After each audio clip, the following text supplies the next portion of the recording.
Picture a room bathed in the soft, early morning light. In the center, a person sits in quiet stillness, their posture relaxed yet dignified. Their breath is a slow, silent tide, rising and falling. There is no sound, save for the gentle hum of existence itself. The air is thick with peace, a sense of profound presence. Now, picture another scene, a world you know intimately. The jarring buzz of an alarm clock, the immediate grab for the phone, the endless scroll through a feed designed to make you feel inadequate or outraged, the constant ping of a notification, a digital tap on the shoulder demanding your attention, the pressure of 1,000 emails in your inbox, each a small promise of work that never truly ends, the weight of bills, the anxiety of the future, the ghost of past regrets. Between these two worlds, between the silent, sunlit room and the roaring chaos of the modern mind, where are you truly living? If you feel a deep, sometimes painful familiarity with that second world, know that you are not alone. We are living in an age of unprecedented outer wealth and unprecedented inner poverty. It is a poverty of attention, a bankruptcy of peace, a deficit of the time we need to simply be. We have been sold a powerful story, the story of the hustle, the relentless climb. It tells us that to be more, we must do more. To have more, we must strive more. And so we run, faster and faster, on a treadmill of ambition, fueled by caffeine and fear. We chase promotions, possessions, and prestige, believing they are the building blocks of a happy life. We collect followers, but lose connection. We fill our calendars, but empty our souls. This chase, this constant, noisy striving, promises us everything. But for so many of us, it delivers only a quiet, persistent hum of anxiety, a feeling of being perpetually overwhelmed, of never quite arriving, of never being enough. But what if the story we've been told is incomplete? What if the path forward is not about moving faster at all? What if the map to true abundance, to a richness that soothes the soul and clarifies the mind, points not toward the noise, but toward its opposite? This is an invitation to explore a counterintuitive, yet timeless idea, that the greatest strength is found not in frantic action, but in profound stillness. That wealth, in its truest, most holistic sense, is attracted not by desperate chasing, but by a calm and centered presence. For thousands of years, the wisdom of the East, particularly the practical philosophies of Buddhism and Zen, has explored this inner landscape. It offers not a dogmatic religion, but a science of the mind, a practical toolkit for navigating the pressures of being human. It suggests that silence isn't empty, it is full of answers.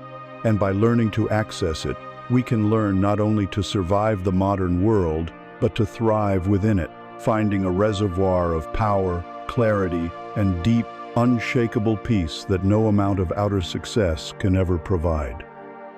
This is a journey into the heart of that silence. Before we can find a cure, we must first have the courage to make an honest diagnosis. We must look clearly at the specific nature of the dis-ease that haunts modern life, the subtle yet pervasive suffering that drives our frantic search for something more. The condition is a paradox. We live in a world of staggering material accumulation, a world where information is more abundant than clean water, where connectivity is instant and global. Yet, we are plagued by a profound and growing sense of inner poverty. This is the foundational illness of our time. It is a quiet epidemic of the soul, and its primary symptom, its most relentless agent, is noise. Let us begin by drawing a critical distinction, one that our culture rarely makes, the distinction between being wealthy and being rich. Wealth is a metric, a number on a spreadsheet.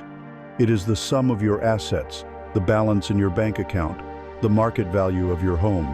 It is external, quantifiable, and cold. Our society is obsessed with the pursuit of wealth, holding it up as the ultimate symbol of a life well lived.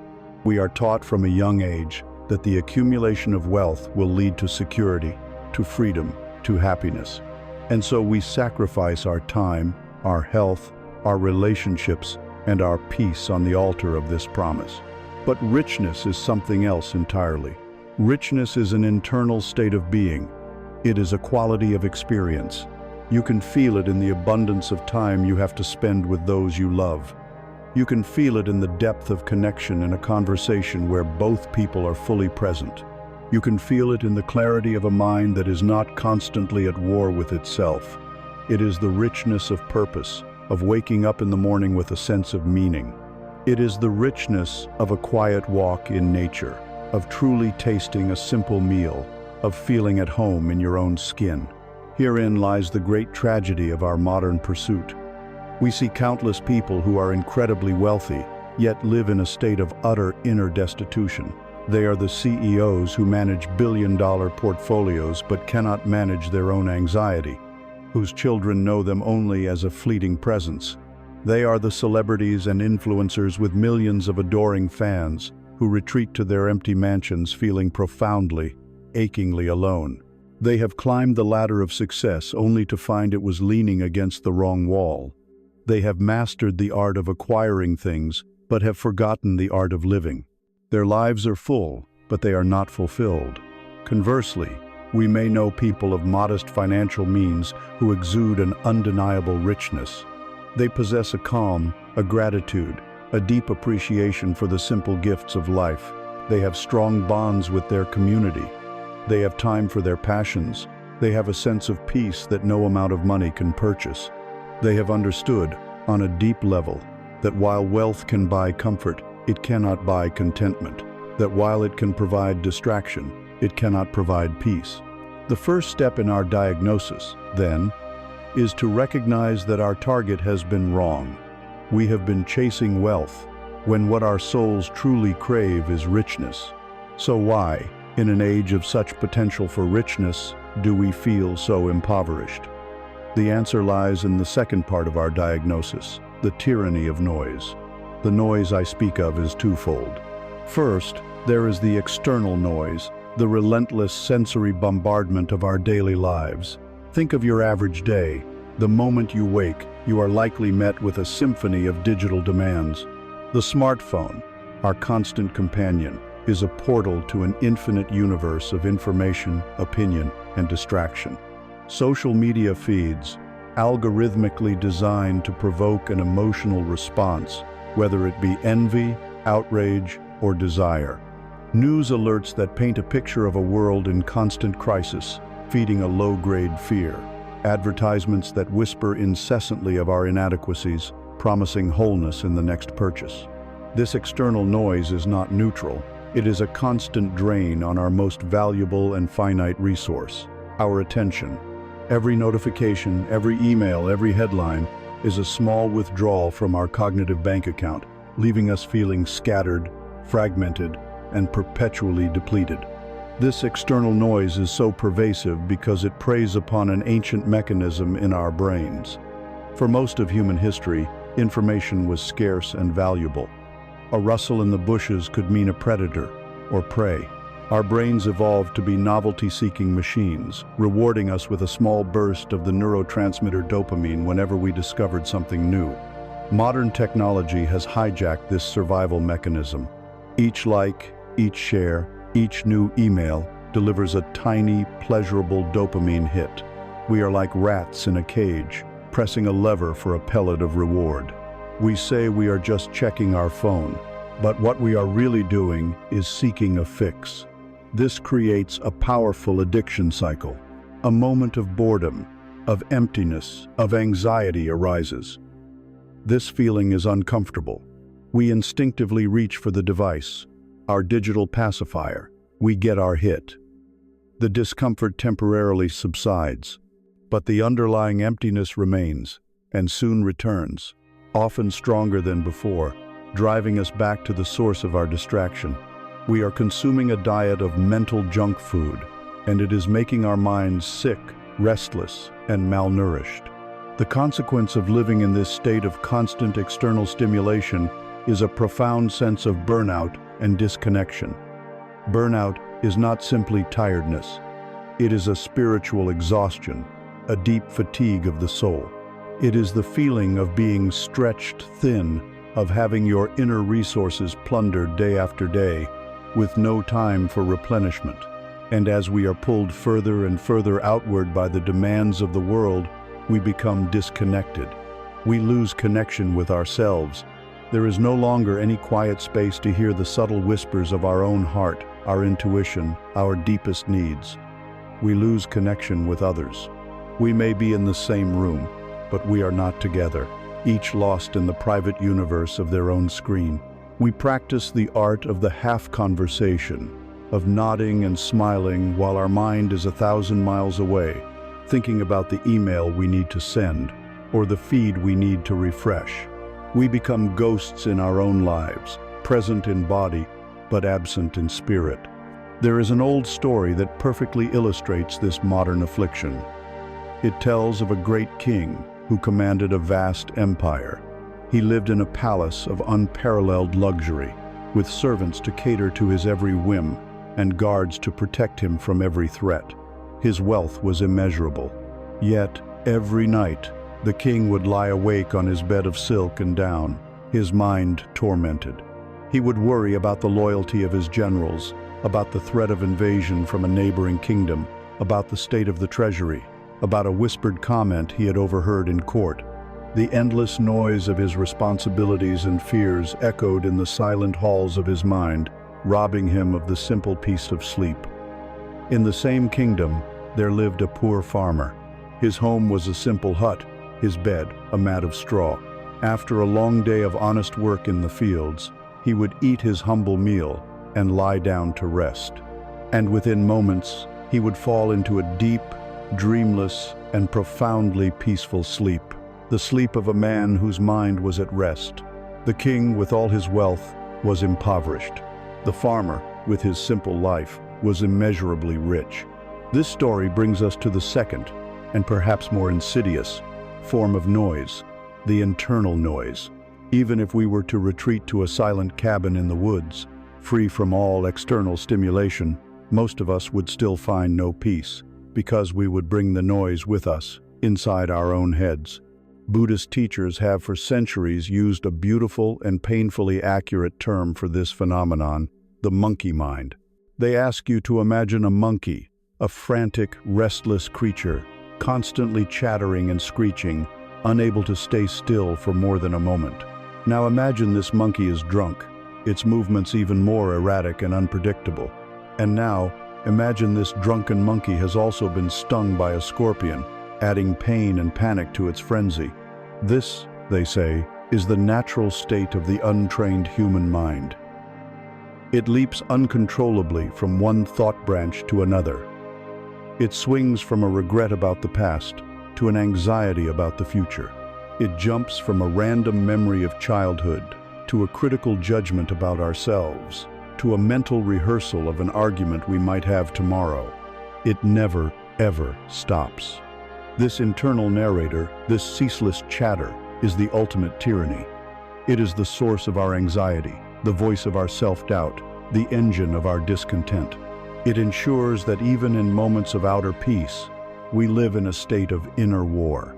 This, then, is the diagnosis.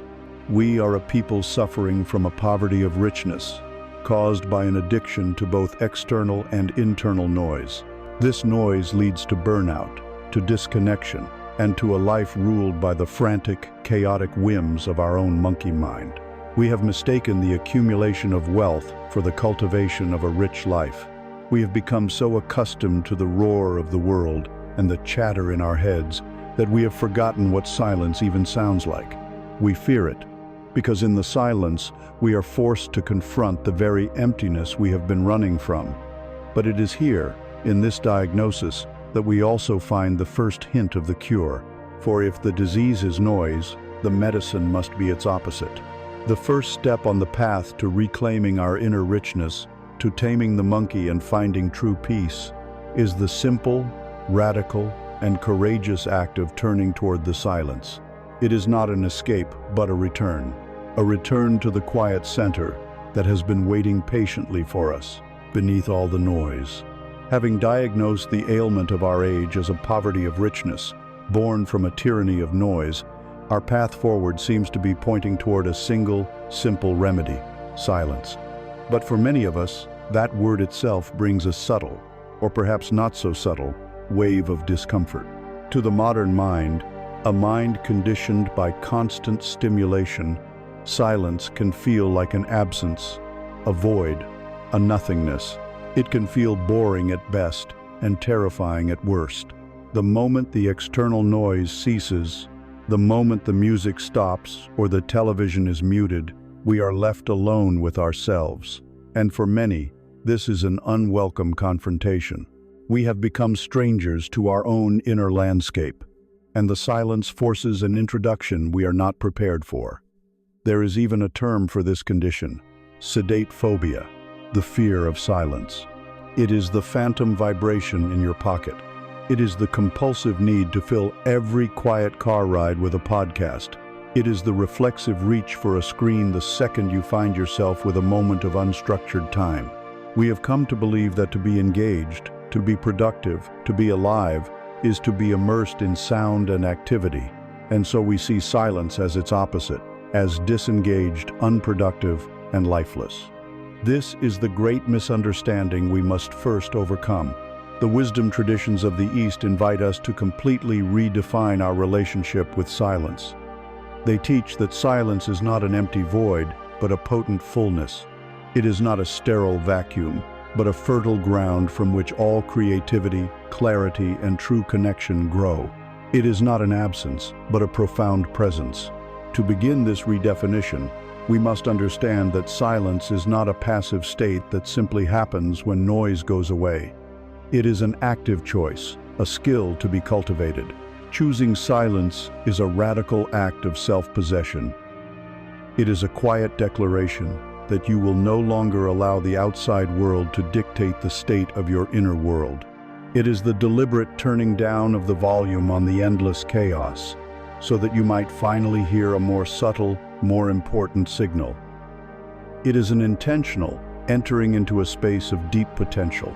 We must also distinguish between two fundamental types of silence. The first is physical silence, the simple absence of auditory input. This is the silence of a library, a quiet forest, or a room late at night after everyone has gone to sleep. This layer of silence is immensely valuable and increasingly rare. To intentionally seek it, to turn off the devices and allow your ears to rest, is a powerful first step. It is an act of cleansing the palate of the senses. However, as anyone who has tried to meditate knows, physical silence often serves only to amplify the second, more crucial type of silence: internal silence. You can be in the quietest place on earth, and yet your mind can be a roaring, chaotic marketplace of thoughts, worries, and memories. This is the endless chatter of the monkey mind we spoke of, and it is the true source of our dis-ease. Internal silence, therefore, is not the complete cessation of thought, a goal that is nearly impossible and often leads to frustration. Rather, it is the cultivation of a silent space around your thoughts. It is a stillness in the background of your mind, a quiet awareness that can observe the frantic antics of the monkey without getting swept away by them. It is the difference between being lost in a storm and watching the storm from the window of a safe, warm house. You are no longer the thought. You are the awareness that is aware of the thought. This is the profound, transformative silence we are seeking. There is a classic Zen parable that illustrates this more beautifully than any explanation. Imagine your mind is a lake. On a day when the winds of anxiety, desire, and fear are blowing hard, the surface of the lake is turbulent. The water is churned up, and the mud from the bottom rises, making everything murky and opaque. When you look into this lake, what can you see? You can see nothing but the lake's own turmoil. It cannot reflect the sky. It cannot reveal the life swimming in its depths. It cannot show you the stones on its floor. It reflects only its own chaos. This is the mind lost in noise. It is reactive, confused, and its perception of reality is distorted by its own inner state. Now, imagine you make a conscious choice to protect this lake from the wind. You find a sheltered cove. You build a barrier. You choose stillness, what happens? Slowly, gradually, the waves begin to subside, the frantic motion ceases, and as the water becomes still, the mud and sediment, all the churned-up debris of your worries and judgments, begin to gently settle to the bottom. The water becomes clear. And now, what happens when you look into the lake?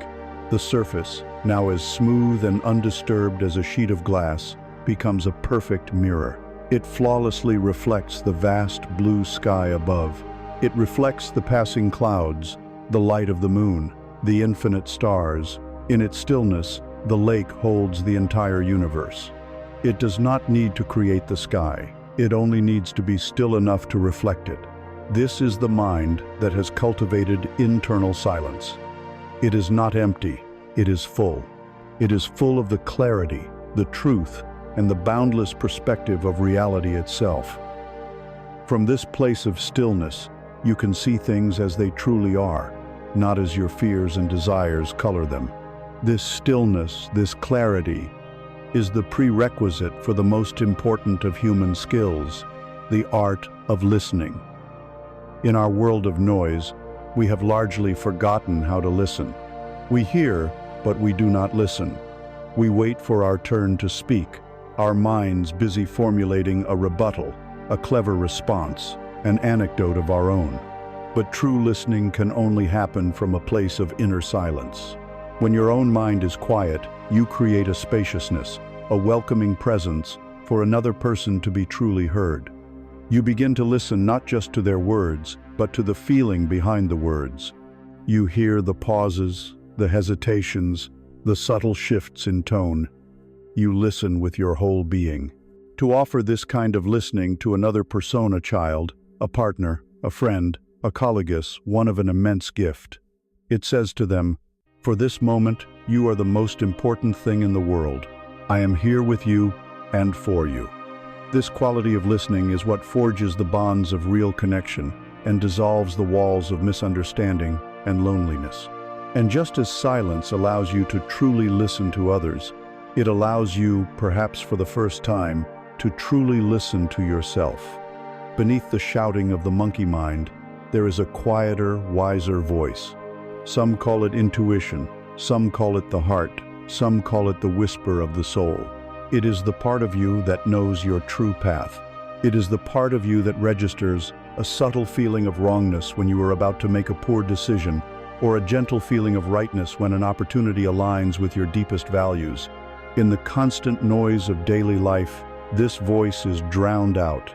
We override it with logic, with fear, with the expectations of others. But in the silence, its signal becomes clear. You begin to hear what your body needs, what your spirit craves, what your life is trying to become. Finally, this practice of listening extends even further into listening to life itself. When your mind is still like the lake, you become more sensitive to the subtle currents of reality. You notice synchronicities. You see opportunities that were invisible before. You develop a sense for the right timing, when to act, and when to be patient. You cease to be a person who is constantly struggling against the river of life, trying to force it to go where you want it to go. Instead, you learn to flow with it, using its current to guide you with grace and less effort. You are no longer just a reflection of your own inner turmoil. You are a reflection of the wisdom of the universe. So let us abandon the notion that silence is empty. It is not. It is the prerequisite for clarity. It is the space in which we can truly listen. It is the fertile ground for intuition to blossom. It is the calm surface of the lake that allows us to reflect the boundless sky. It is an active and courageous choice to turn away from the cheap distractions of the world and to turn toward the deep richness waiting within. If this is the power of silence, if this is the fullness it contains, the next question is a practical one. How do we begin? How do we calm the turbulent waters of the mind and find this still point in a turning world? The journey begins not with a complex doctrine or a grand gesture, but with the simplest, most humble, and most profound tool we possess. A tool that is with us from the moment of our birth to the moment of our death. It begins with the breath. We have arrived at the threshold of practice. We have seen that the noise of the world and the chatter of the mind are the source of our inner poverty. And we have redefined silence not as an emptiness to be feared, but as a rich, fertile space of clarity and potential. The question that now stands before us is a practical one. How do we enter this space? In a world that sells us endlessly complex and expensive solutions for our inner turmoil, the answer offered by the ancient wisdom of the Buddha is beautifully, radically simple. The gateway to internal silence, the primary tool for calming the turbulent waters of the mind, is the breath. Think for a moment about the nature of your breath. It is the first act of your independent life, and it will be the very last. It is with you at all times, a faithful, silent companion. You perform this action some 20,000 times a day, yet you are almost never aware of it. It costs nothing. It requires no special equipment. It is utterly democratic. The breath of a king is no different from the breath of a pauper, and most profoundly, the breath occupies a unique space between the conscious and unconscious worlds. You can consciously decide to hold your breath or to breathe more deeply, yet the moment you forget, an ancient, wise intelligence takes over and breathes for you. It is this unique quality that makes the breath the perfect bridge, the ideal instrument for uniting the scattered fragments of our being. Our fundamental problem is that our mind and our body are rarely in the same place at the same time. Your body is always, unfailingly, in the present moment. It cannot be anywhere else. Right now, your body is here, experiencing the temperature of the air, the pressure of the chair you are sitting on, the field of gravity. Your mind, however, is a relentless time traveler. It is lost in the labyrinth of the past, replaying old conversations, nursing old grievances, basking in the fading glory of past achievements. Or it is rocketing into the future, rehearsing for a meeting, worrying about a bill, fantasizing about a vacation. The mind lives in the imagined worlds of what was and what might be, while the body inhabits the sole reality of what is. This separation is the very definition of being distracted, of being disconnected. The breath is the thread that stitches them back together. Because the breath is a physical, bodily sensation that is happening right now, the simple act of placing your attention on it gently but firmly pulls the mind out of the phantom worlds of past and future and anchors it in the living reality of the present. The practice itself, known in the Buddhist tradition as anapanasati, or mindfulness of breathing, is stunning in its simplicity. There is nothing to achieve, no state to force. The invitation is simply to feel. So, for a moment, right now, as you listen to these words, see if you can accept this invitation. You don't need to close your eyes or adopt a special posture, unless you wish to. Simply bring your awareness to the fact that you are breathing. Begin by noticing the physical sensations. Perhaps you can feel the cool air entering your nostrils, and the slightly warmer air as you exhale. Perhaps you can bring your attention to your abdomen, feeling its gentle rise on the in-breath, and its soft fall on the out-breath.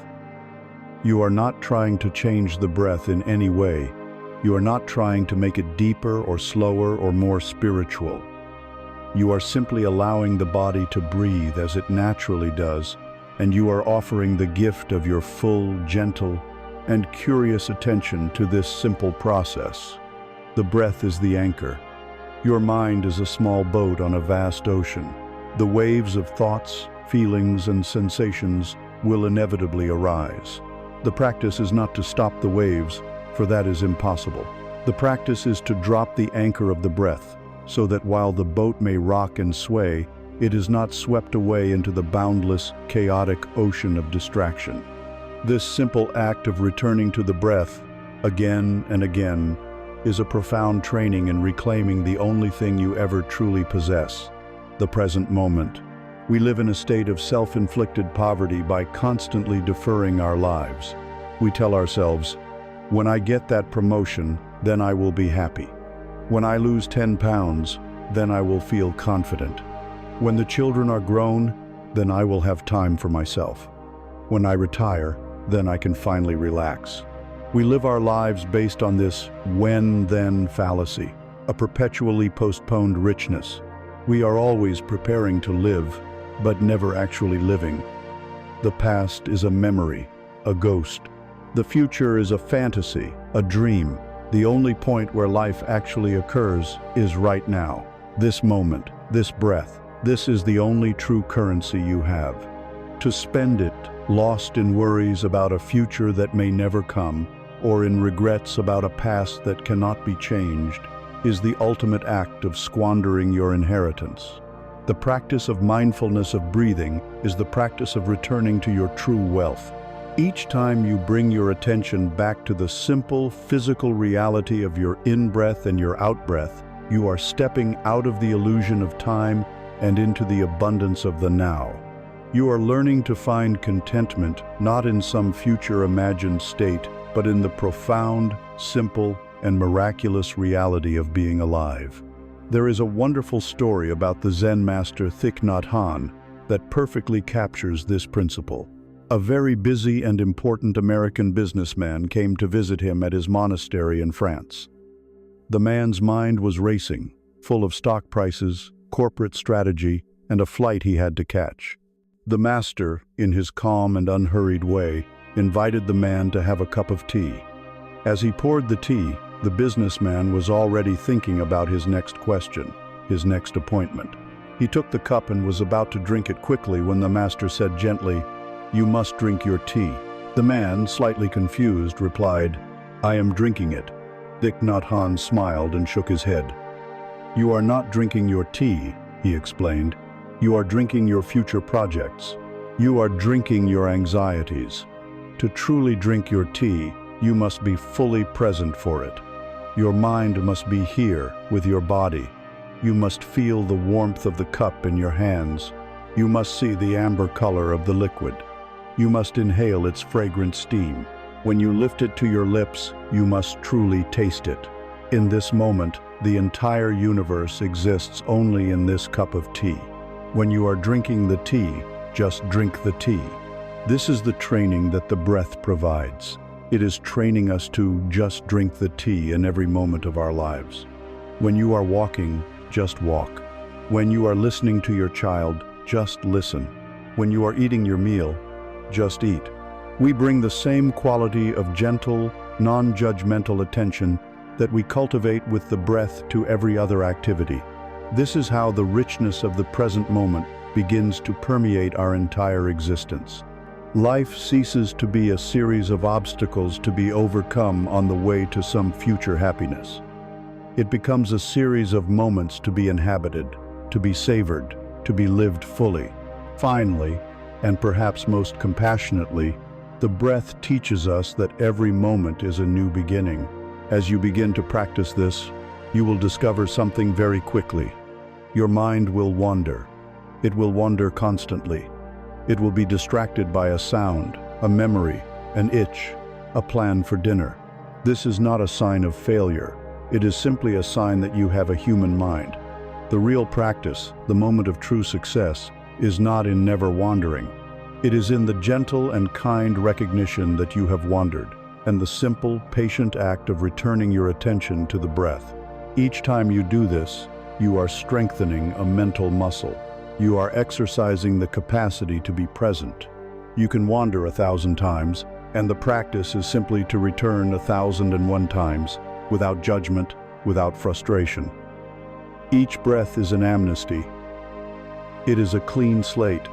You do not need to carry the baggage of your last 5 minutes of distraction. This in-breath, right now, is a chance to come home. The breath is our anchor in the storm of thought, our bridge back to the body, and our gateway to the infinite richness of the present moment. But as you sit with this practice, as you faithfully return to your anchor, you will become intimately, unavoidably familiar with the relentless nature of the mind's wandering. You will meet the monkey mind, in all its frantic and chaotic glory, face to face. So, the question naturally arises, What do we do then? How do we work with this endless stream of thoughts without being enslaved by them? And without fighting a battle we can never win? How do we become the calm shepherd of our own mind rather than its exhausted servant? This is our next step on the journey inward. As you begin the simple, humble practice of anchoring your attention to the breath, you make an unavoidable and often startling discovery. You discover that your mind has a mind of its own. You gently place your focus on the sensation of breathing, and within moments, sometimes seconds, it is gone. It has been hijacked by a memory from 20 years ago, a worry about a meeting next week, a fragment of a song, an imaginary conversation. You have just come face to face with the monkey mind. Your first instinct might be frustration, a sense of failure. You might think, I can't do this. My mind is just too busy. It is crucial at this stage to understand that this experience is not a sign that you are doing it wrong. It is the first sign that you are doing it right. You are, for the first time, seeing the true nature of your untamed mind. The goal is not to kill the monkey, to silence it by force. That is an exhausting and impossible battle. The goal is to befriend it, to understand its habits, and to slowly, compassionately become its gentle shepherd rather than its exhausted slave. The most profound liberation on this path begins with a single, radical insight. You are not your thoughts. In our normal, unawakened state, we are completely fused with our mental activity. When an anxious thought appears in the mind, we do not perceive it as a thought, we perceive it as reality. We become anxiety. When a critical, self-judging thought appears, we do not see it as a fleeting mental event. We believe it to be the undeniable truth of who we are. We become worthless. We are so identified with the stream of consciousness that we are like a person who has never realized they are dreaming. The dream is their entire world. The practice of mindfulness is the practice of waking up within the dream. It introduces a space, a wedge of awareness between the thinker and the thought. Imagine your mind is the vast, open, limitless blue sky. Your thoughts, feelings, and sensations are the clouds that drift through it. Some days the sky is full of dark, stormy clouds of anger or sadness. Some days it is filled with fluffy, white clouds of happiness and excitement. Other days it is nearly clear. But through all of this, the sky itself remains unchanged, untouched, and unharmed. The clouds are not the sky. They are simply temporary weather patterns passing through it. Our mistake is that we spend our entire lives identifying with the clouds. We believe we are the storm.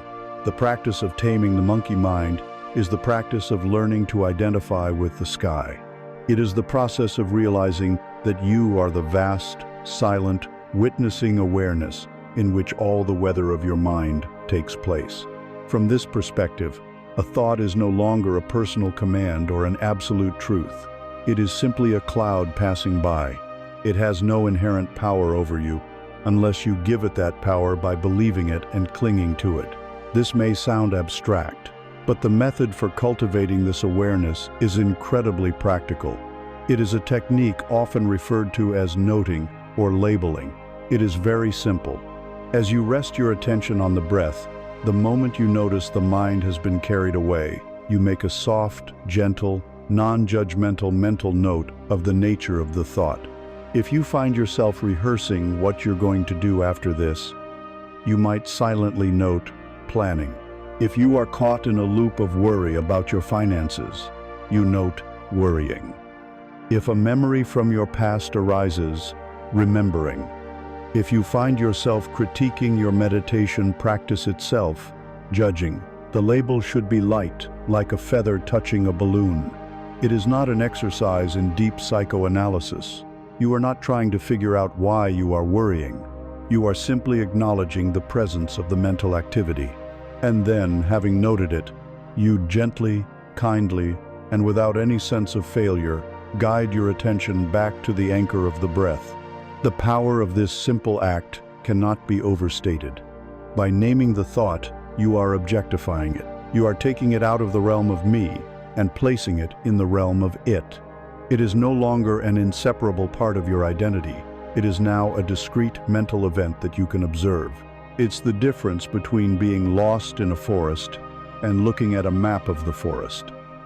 The label provides just enough distance to break the spell of identification. The rhythm of the practice becomes beautifully simple. You rest on the breath. You notice the mind has wandered. You gently note where it went, and you kindly escort it back home to the breath.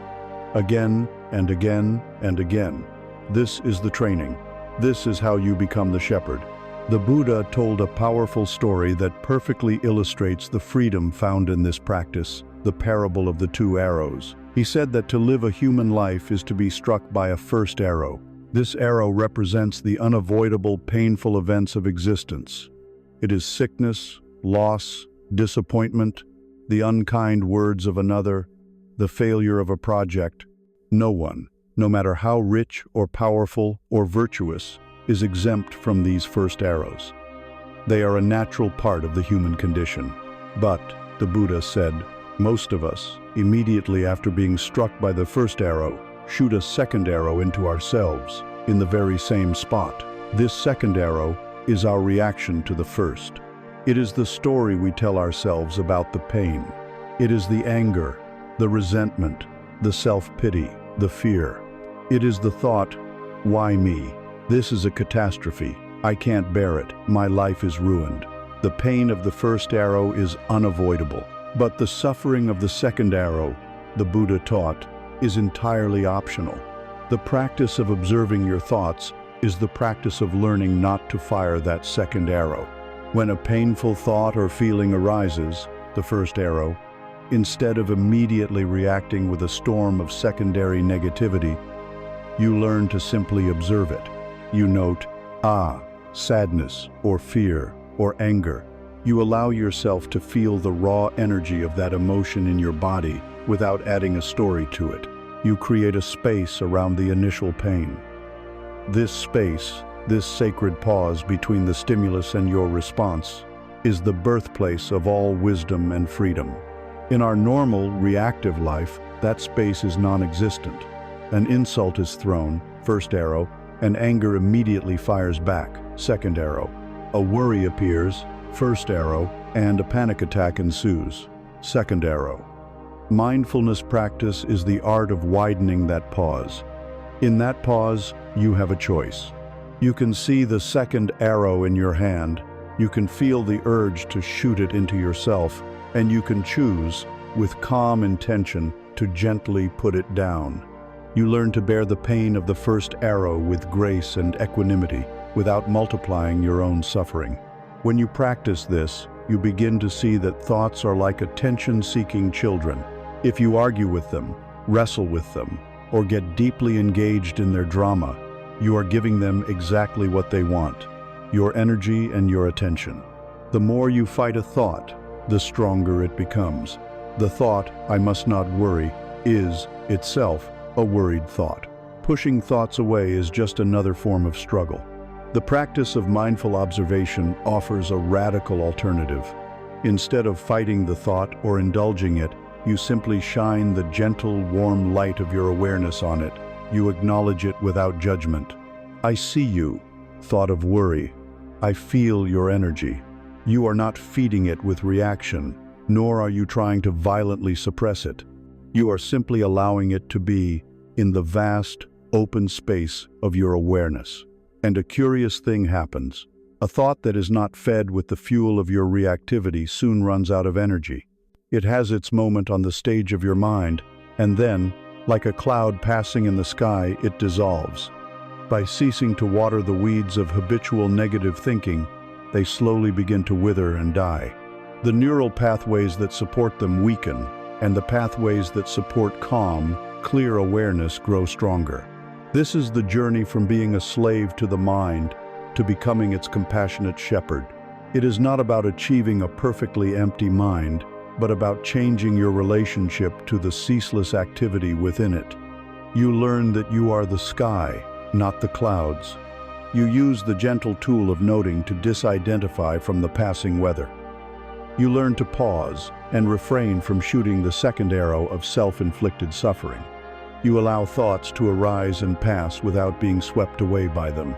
As you become a more skilled observer of your own mind, you will begin to notice its favorite habits, its most common patterns.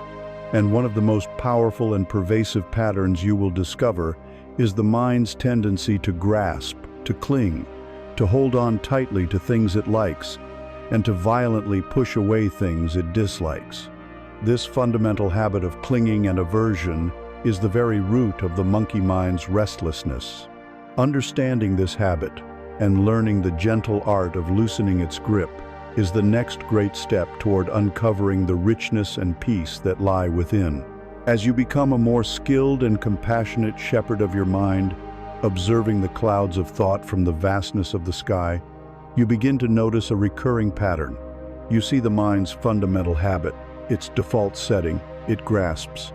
Like a hand that instinctively clenches, the mind clings to what it likes, desperately tries to push away what it dislikes, and ignores what it deems neutral.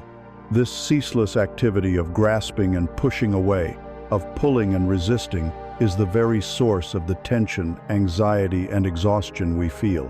It is the engine of the monkey mind.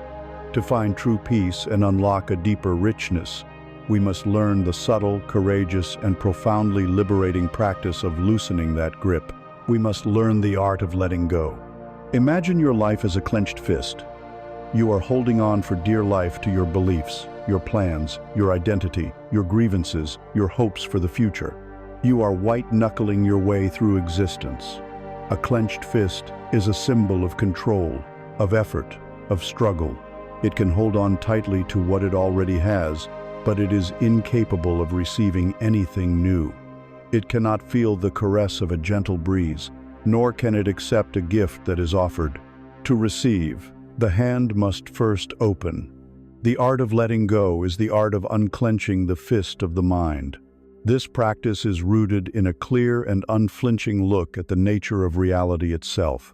Buddhist wisdom points to two fundamental truths that, once understood, make letting go not a chore, but the most logical response to life. The first truth is anicca, or impermanence. Everything changes. Nothing is solid. Nothing is permanent. The body you have today is not the body you had 7 years ago. The thoughts you are thinking now will be gone in an instant. The feelings of joy or sadness that feel so all-consuming are like weather patterns, destined to pass.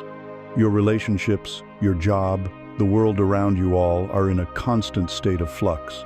Our suffering arises from a profound denial of this truth. We try to build permanent castles on the shifting sands of time. We desperately try to freeze-frame moments of happiness, to hold back the natural process of aging, to maintain a specific status or feeling forever. This is a battle against the entire universe, and it is a battle we are guaranteed to lose. Letting go, in this context, means ceasing this futile war. It means learning to flow with the river of change, rather than trying to dam it. It is the wisdom to appreciate the beauty of the flower, without being shattered when it inevitably wilts. The second truth is anatta, often translated as not self.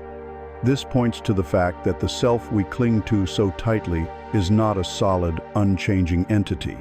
The person you call me is, in reality, a flowing process, a dynamic collection of thoughts, feelings, memories, and physical sensations, all of which are impermanent.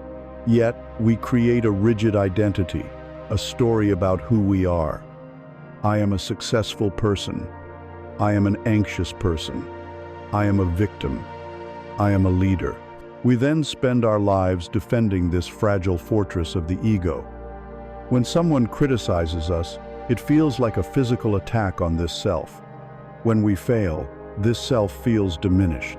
Letting go, in light of anatta, means loosening our grip on this fixed story. It is the freedom of recognizing that you are not the static noun, but the dynamic verb. You are not a finished product, but a work in progress. This allows for immense growth and resilience. If you are not this fixed, rigid thing, then you are free to change, to learn, to evolve, and to let go of old versions of yourself that no longer serve you. It is vital to understand what letting go is not. It is not apathy or indifference. It is not an excuse to stop loving people or to abandon your goals. It is about transforming the quality of your love and your ambition from one of grasping to one of freedom. Love is different from attachment. Love wishes for the well-being of another and allows them the freedom to be who they are. Attachment uses another person to satisfy our own need for security. We want them to act in a certain way, to never change, to always be there for us. Love is an open hand, encouraging a bird to fly. Attachment is a cage. Similarly, having goals is different from being attached to them. A goal provides direction and purpose. Attachment to a goal says, "My happiness is entirely dependent on achieving this specific outcome in this specific way." This creates immense pressure and fear. The art of letting go is to commit fully to your actions, to your work, to your path, while releasing your desperate grip on the result. You act with passion and dedication, but you surrender the outcome to the larger flow of life, accepting that you cannot control everything. There is a powerful story used to teach this principle, the story of the monkey trap. In some parts of the world, a trap is made by hollowing out a coconut, leaving a hole just large enough for a monkey's open hand to slip through. Sweet nuts or rice are placed inside. A monkey, smelling the bait, will reach its hand into the coconut, but once it has grasped the prize inside, its hand has become a fist, and the fist is too large to pull back through the hole. The monkey is now trapped, not by the coconut, but by its own clenched fist. It will pull and screech, growing more and more frantic as the trapper approaches, but it will not let go of the nuts. It will sacrifice its freedom and ultimately its life for a handful of treats, because it cannot bring itself to simply open its hand. We are that monkey. The nuts we are clinging to are our cherished opinions, our egoic pride, our past grievances, our rigid expectations of how life should be. They seem so valuable, so important, so essential to our identity. And yet, it is our very refusal to let them go that keeps us trapped in cycles of anxiety, anger, and suffering. Freedom is available in every single moment. The cage door is open. All we have to do is unclench our fist. Letting go of a grudge does not mean what the other person did was okay. It means you are no longer willing to be a prisoner of the past. Letting go of the need to be right does not mean you are wrong. It means you value peace more than your ego. Letting go of a specific outcome does not mean you have failed. It means you have the wisdom to trust the unfolding of your life. This is not an act of passivity or resignation. It is not giving up. Giving up is collapsing in the face of a challenge. Letting go is rising to meet the challenge with serenity and grace. You can work harder, love more deeply, and create more beautifully from a place of non-attachment than you ever could from a place of fear-based clinging. When the fear of failure is removed, you become more creative. When the need to control another person is released, you become more loving. When the desperation for a specific result is gone, you can finally find joy in the process itself. You act with all your heart, pouring your best efforts into the world, and then you open your hand and let the results be what they will be. You do your part, and you let the universe do its part. Unclenching the fist of the mind is an act of profound courage and trust. It is the choice to align yourself with the truth of impermanence rather than fighting it. It is the wisdom to see that your identity is more fluid and spacious than you imagined. It is the compassion to release yourself from the prison of your own grasping. And when you finally open that hand, you not only find freedom from the trap, but you discover something else. You discover that your hand, now open and soft, is ready to receive. It is ready to receive the gifts of the present moment, the quiet abundance that was unavailable when you were busy clinging. And this leads us to a new way of seeing wealth, not as a future prize to be grasped, but as an inherent quality to be found in the imperfect, tangible, and beautiful reality of what is already here, in our open hand. Through the courageous act of unclenching the fist, We learn to let go of our desperate struggle against the flow of reality. We release our grip on the past that cannot be changed and the future that cannot be controlled. And so we find ourselves standing in the present moment with an open hand. But what do we find in this hand?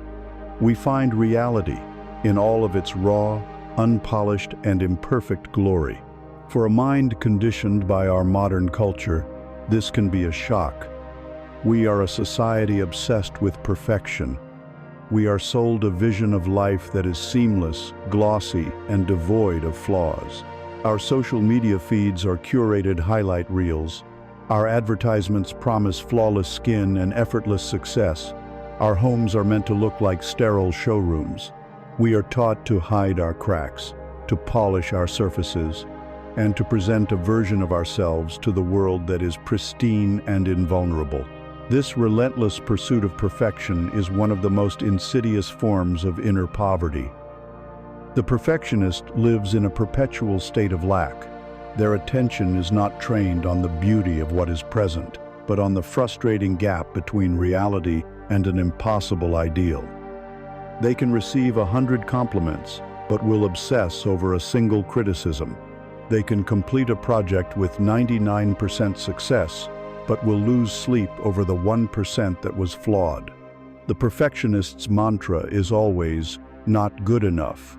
This is the very definition of a scarcity mindset. It is a life lived in constant dissatisfaction, a game that can never be won, because the moment one ideal is approached, the mind has already created a new, more distant horizon of perfection to chase.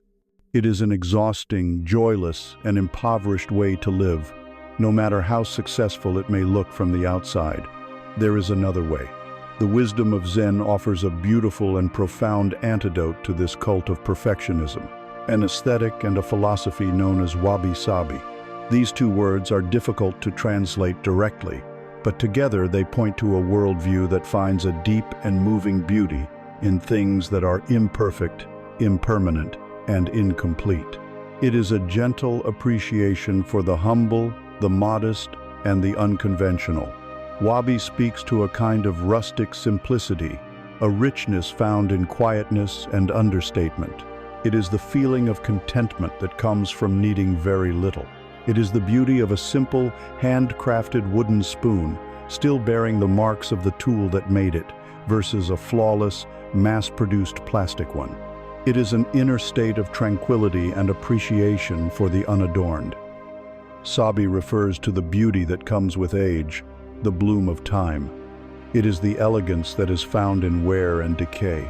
It is the subtle patina on a copper roof, the hairline crack in a cherished ceramic teacup, the serene, weathered face of an old stone statue. It is the visible evidence of time, weather, and use, the marks that tell the story of a life. Together, wabi-sabi is a radical acceptance of reality. It teaches us to see the world not as a problem to be fixed, but as a treasure to be appreciated in its natural state. It is a quiet rebellion against the tyranny of the new, the shiny, and the perfect. It is the wisdom to see that the very flaws and imperfections of an object or a person are often the source of its unique character and poignant beauty. There is a famous story about the great 16th century tea master, Senno Rikyu, that illustrates this spirit perfectly. The powerful shogun, Toyotomi Hideyoshi, heard that Rikyu's garden was famed for its magnificent morning glories. The shogun, a man who loved grandeur and spectacle, commanded that he be allowed to see them. On the morning of the visit, Hideyoshi walked to Rikyu's house, filled with anticipation.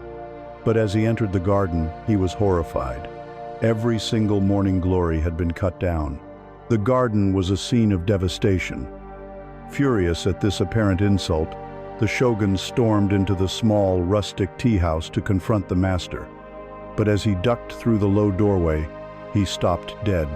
There, in the dim, tranquil light of the room, in a simple, unadorned bronze vase, was a single, perfect stem of morning glory. It was perhaps the most beautiful flower he had ever seen. In that moment, he understood. Rikyu had destroyed thousands of flowers, a spectacle of conventional beauty, to force the shogun to see the profound, transient, and singular beauty of just one. He had stripped away the noise to reveal the signal. This is the heart of wabi-sabi, finding a universe of richness not in quantity or perfection, but in the mindful appreciation of the simple, humble, and fleeting. How do we apply this wisdom to our own lives, to find wealth in our own imperfection? We can start with our homes, letting go of the need for them to be display pieces. We can learn to appreciate the scuff marks on the floor as signs of a house filled with life, the faded patch on the sofa as a testament to years of comfort, the mismatched collection of mugs as a story of our journey. We can apply it to our bodies. Instead of waging a constant war against the natural process of aging, we can begin to see the lines on our face as a map of our laughter and our tears. We can see our scars not as blemishes, but as symbols of survival and resilience. We can learn to inhabit our bodies with a sense of gratitude and kindness, rather than with constant criticism. We can apply it to our work and our careers, releasing the need for a perfect, linear path to success. We can find the valuable lessons in our so-called failures, and see the unexpected detours not as mistakes, but as an essential part of our unique story. The practice that cultivates this way of seeing is gratitude. Gratitude in this context is not a fluffy, positive thinking exercise. It is a rigorous discipline of perception. It is the conscious choice to scan your reality for what is present, rather than what is absent.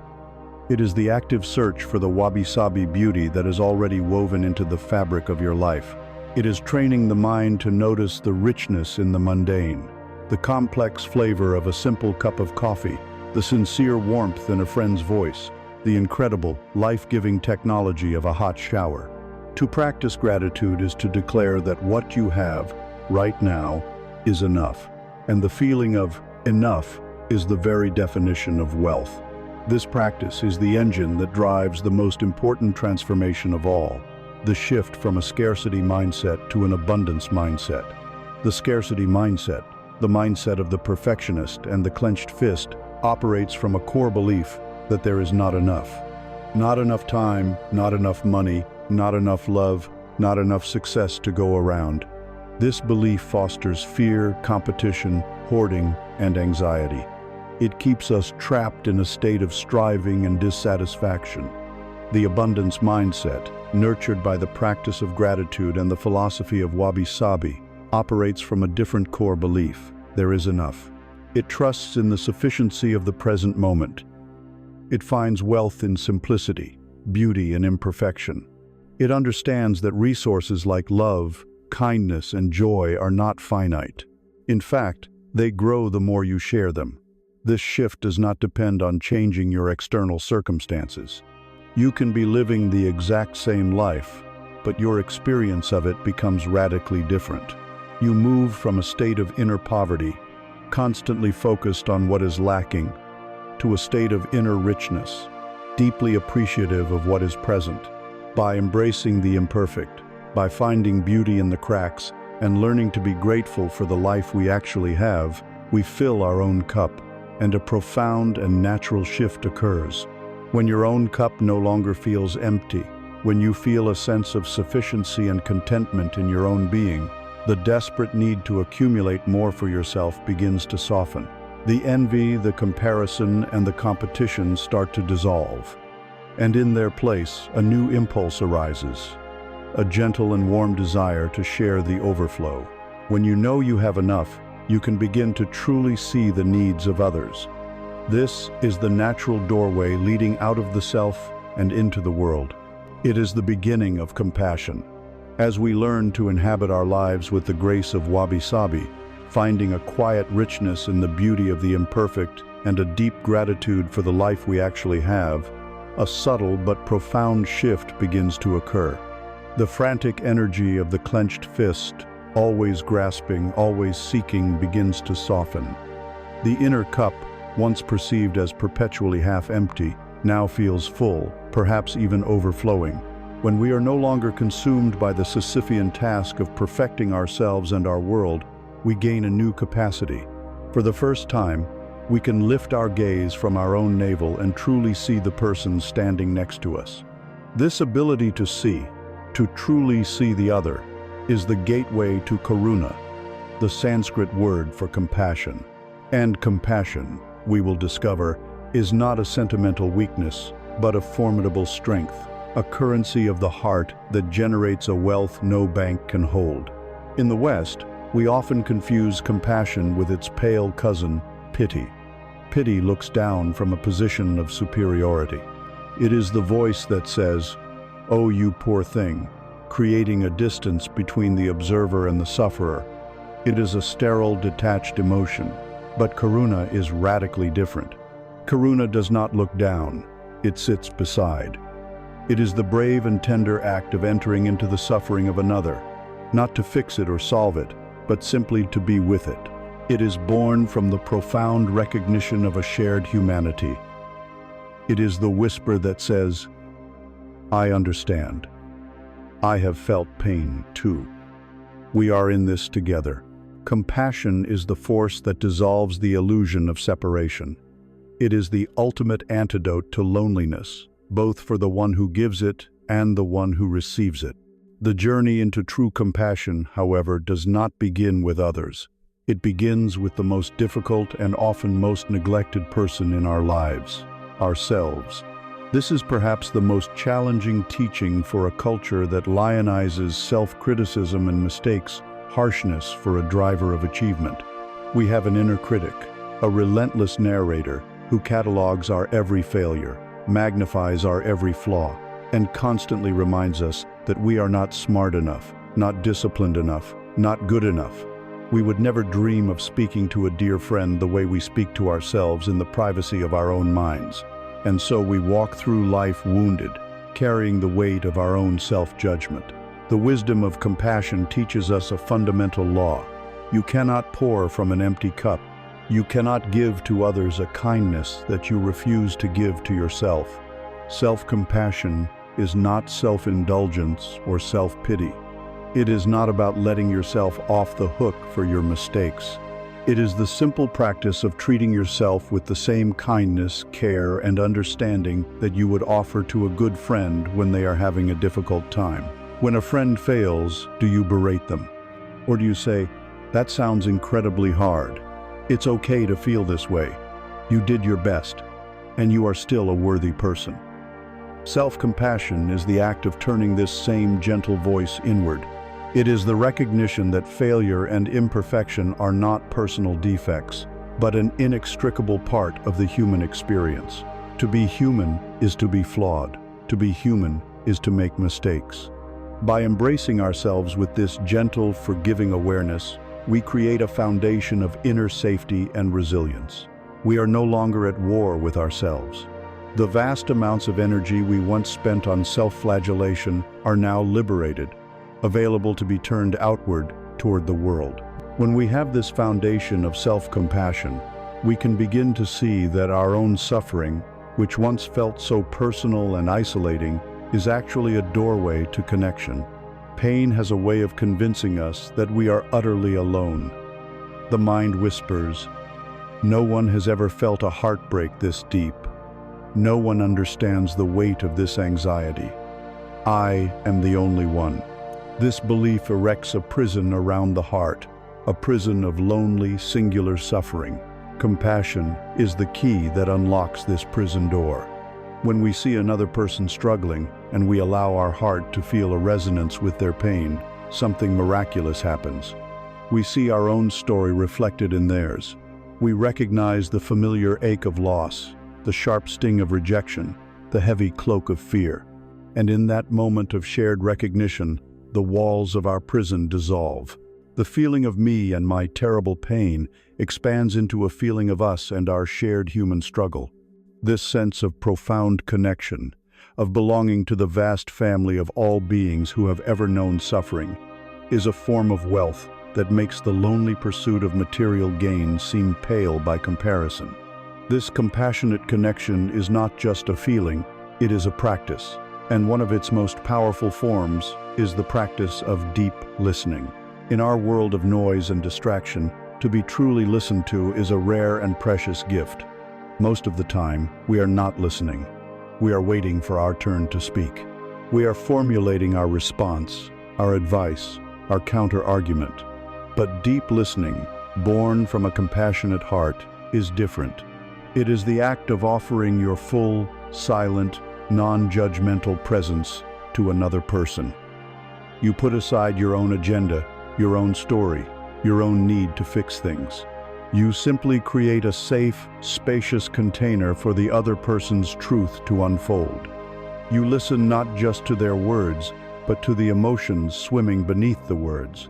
You listen to their silences. This act of being a compassionate witness is profoundly healing. It allows the other person to hear themselves more clearly, and it communicates a powerful message. You matter. Your story is safe with me. Practicing compassion also has a powerful effect on our inner economy. Think of emotions like judgment, envy, resentment, and jealousy. These are the great energy drains of our inner life. They are like exorbitant taxes on our mental and emotional resources, keeping us in a state of perpetual poverty. These negative states are always rooted in a sense of separation and lack. We judge others to feel superior ourselves. We envy what others have because we are focused on our own lack. Compassion systematically dismantles this toxic inner bureaucracy. When you feel a sense of shared humanity with another person, it becomes much harder to judge them. When you can imagine the struggles and insecurities that lie beneath their curated public image, envy begins to lose its grip. Compassion starves the negative emotions by connecting us to a sense of us rather than me versus them. This act of inner disarmament frees up an incredible amount of energy, an energy that can now be used for creativity, joy, and purpose. It is a direct deposit into your account of inner richness. The Buddha told the story of a young mother named Kisa Gotami. Her first and only child had died, and she was consumed by a grief so powerful it bordered on madness. Denying the reality of his death, she clutched the small body to her chest and went from house to house, desperately begging for a medicine that could restore his life. Some people mocked her, others turned away in pity. Finally, a wise man, seeing her profound suffering, directed her to the Buddha. She ran to him, laid her child at his feet, and pleaded, "Master, can you give me a medicine to cure my boy?" The Buddha looked at her with eyes of immense compassion. "I can," he said, "but to make the medicine, I require a special ingredient. You must bring me a single mustard seed from a house where no one note a parent, a child, a spouse, or a Cervantes ever died." Kisa Gotami's heart soared with hope.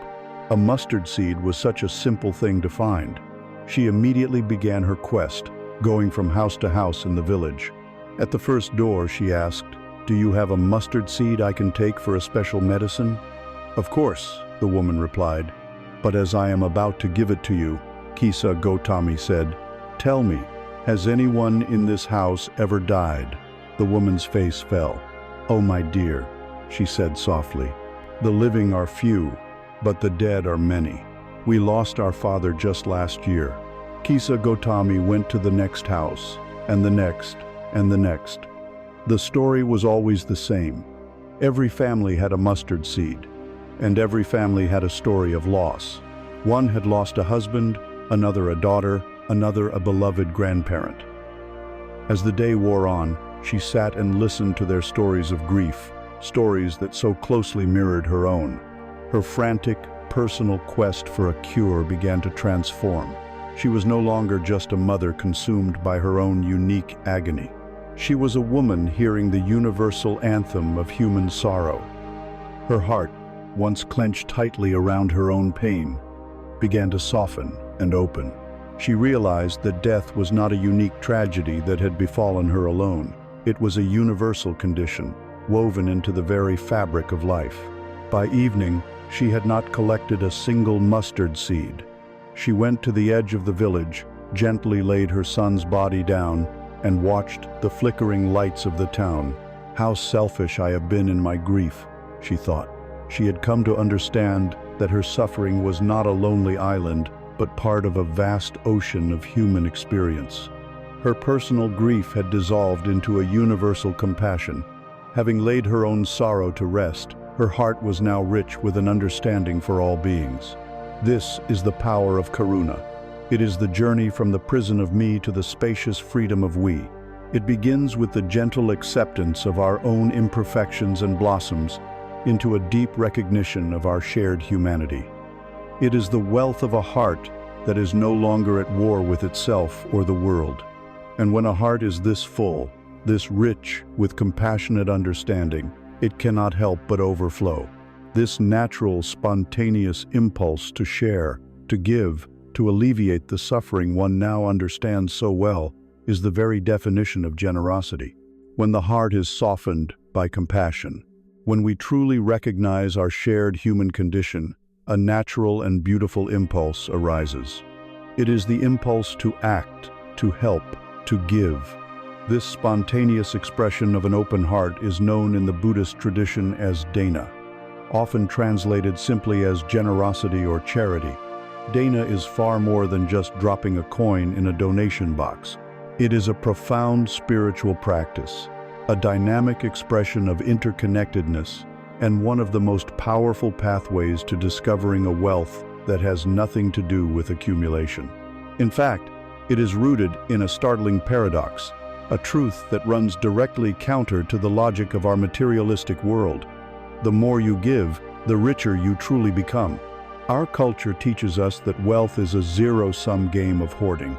The goal is to accumulate as much as possible money, possessions, status, and to guard it jealously.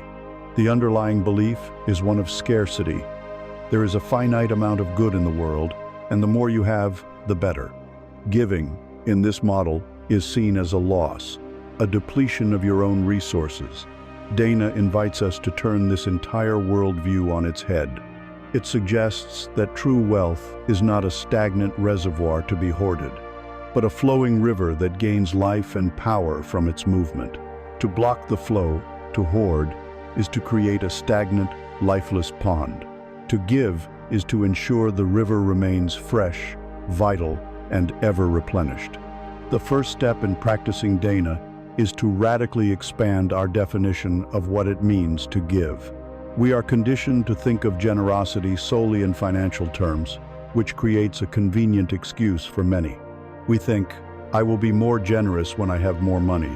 But this postpones a vital practice and misses the point entirely.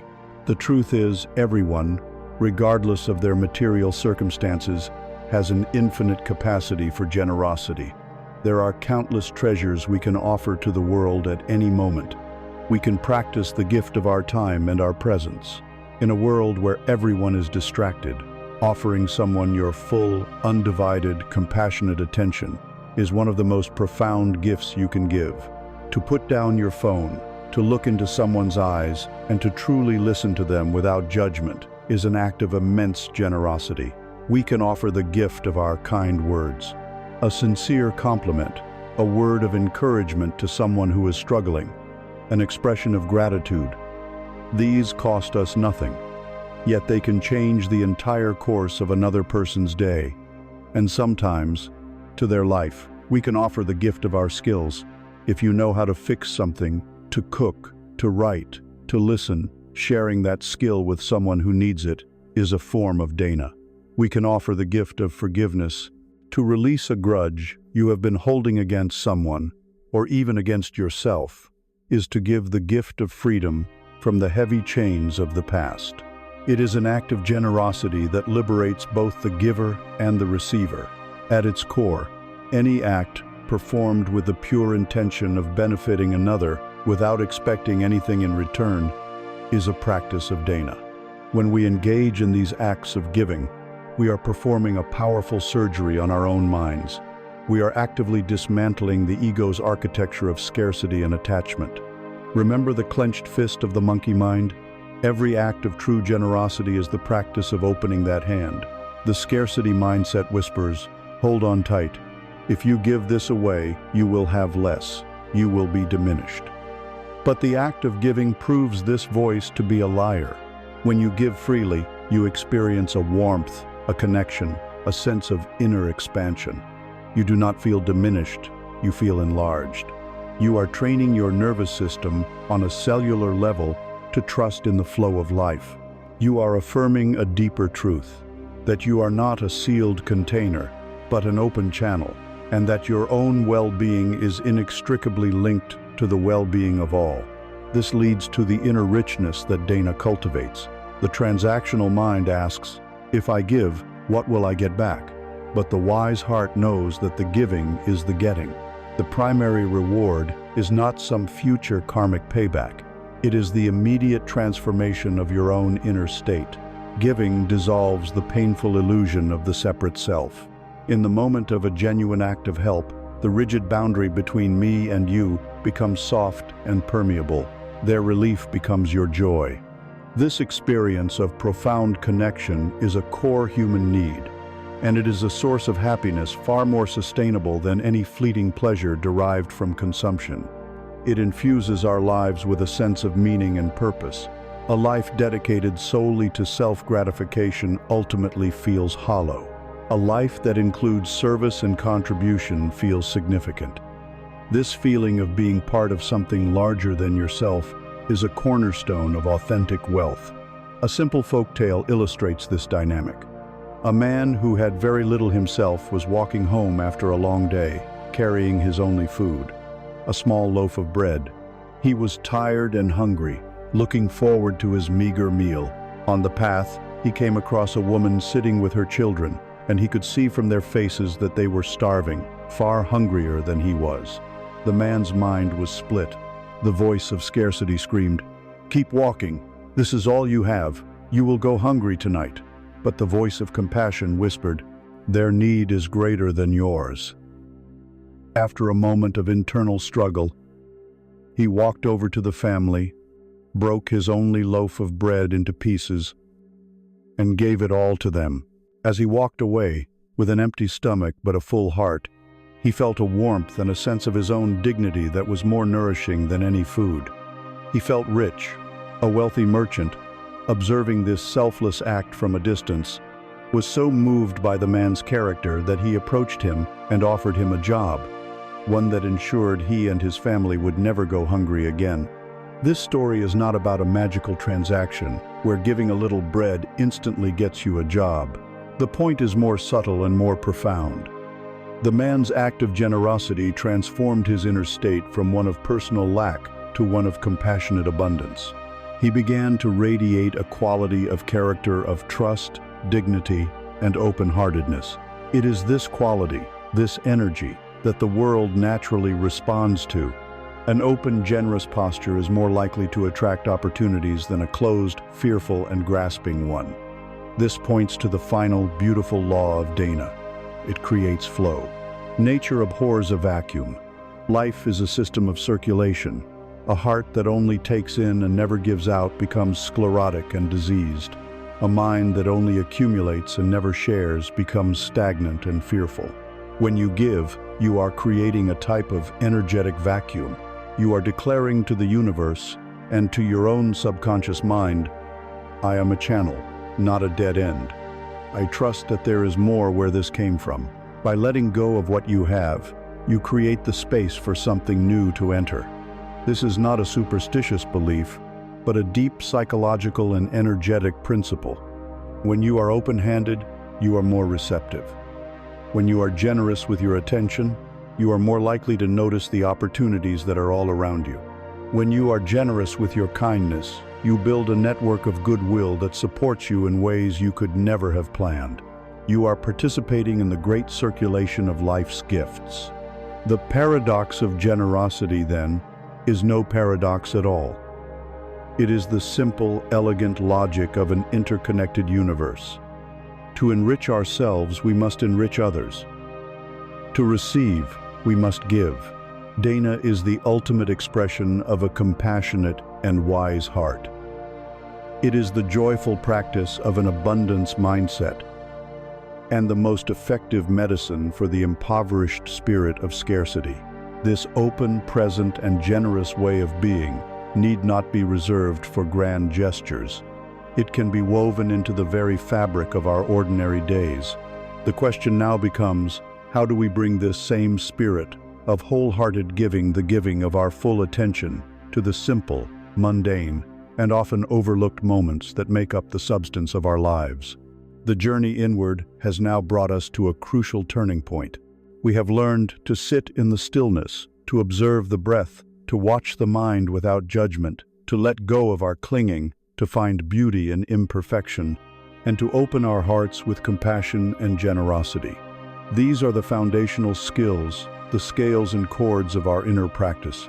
But many people make the mistake of confining this practice to a specific time and place. They believe meditation is something you do for 20 minutes in the morning on a cushion, and then it is over. They treat it like exercise for the mind, a spiritual chore to be checked off the daily to-do list. But the cushion is only the training ground. The formal sitting practice is where we sharpen the tools. The real purpose, the true arena of practice, is life itself. The ultimate goal is not to become a great meditator. It is to become a fully awake, present, and compassionate human being. The skills we cultivate in silence are meant to be carried with us into the noisy, complex, and beautiful world of our everyday lives. This is the practice of integrating our awareness into every action, of dissolving the artificial boundary between the sacred and the mundane. This is the art of turning every moment, no matter how trivial, into a meditation. It is about learning to show up for your own life. Think about how much of our lives we spend in a state of mental absenteeism. When we are washing the dishes, our mind is in the office, replaying a stressful meeting. When we are in the office, our mind is at home, worrying about our family. When we are with our family, our mind is on our phone, lost in the lives of strangers.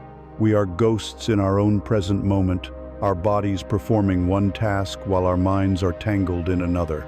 This fragmentation is a primary source of our stress, our inefficiency, and our profound sense of dissatisfaction, the feeling that our lives are slipping through our fingers unnoticed.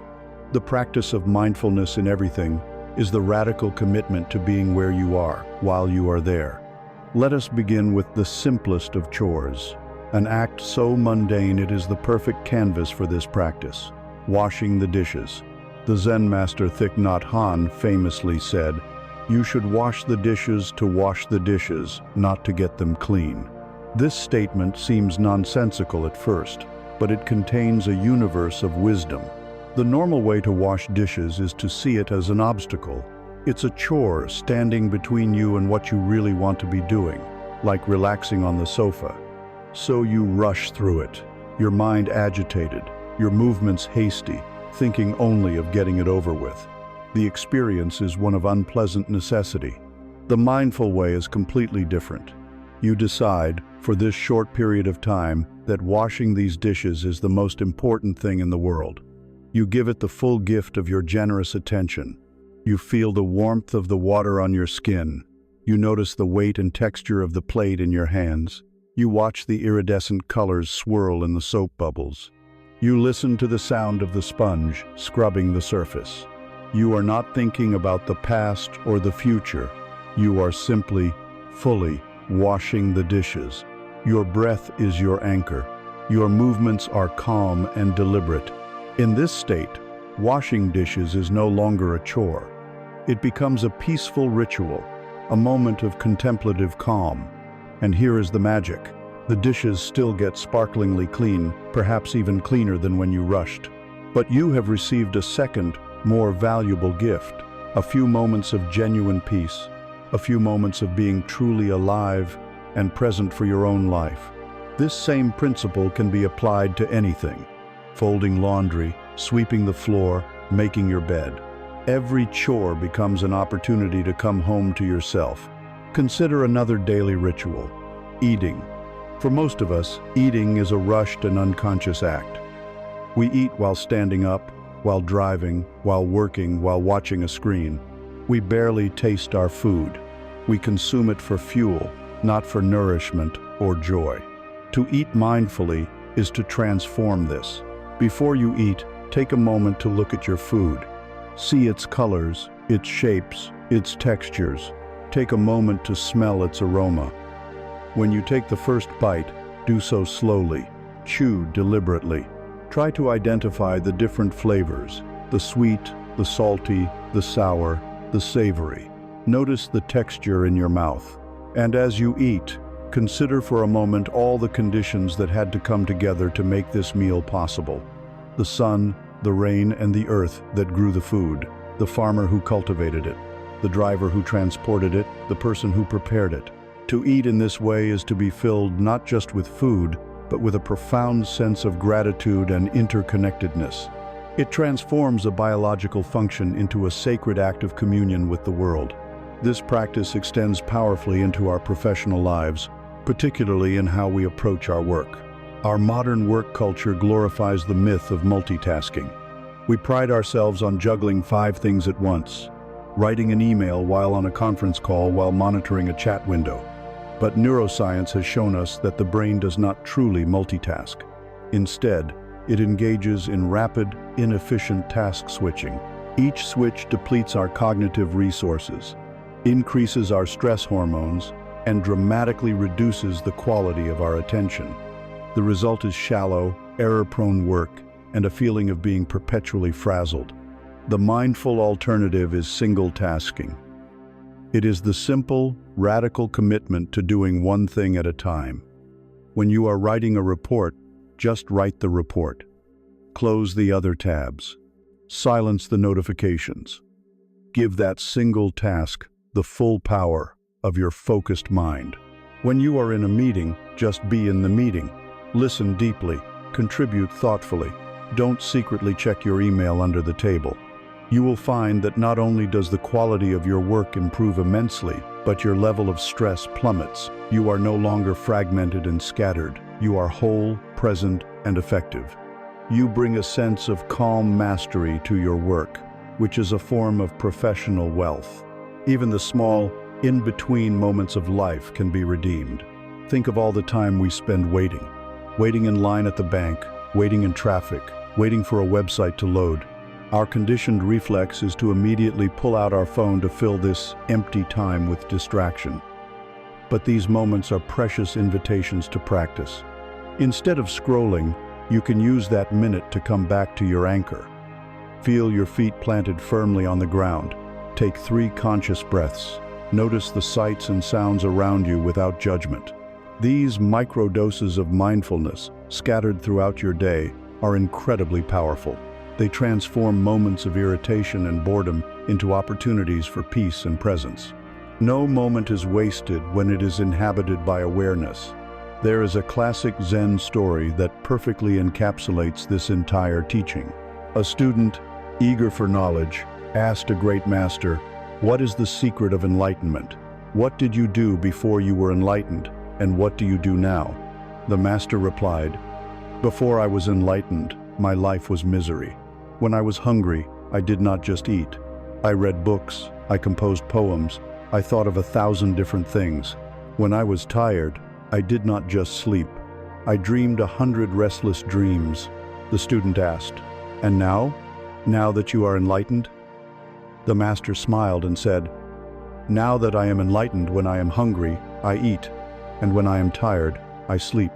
The profound secret is this: enlightenment, awakening, true richness of being, is not some mystical state far removed from ordinary life. It is the simple, wholehearted ability to be 100% present for whatever you are doing. It is the end of inner division. It is becoming one with the flow of your life. By bringing your full, generous, mindful attention to each dish, each bite, each task, each breath, you are weaving the sacred into the mundane. You are practicing the art of being fully alive, and this deep, embodied presence has a remarkable effect.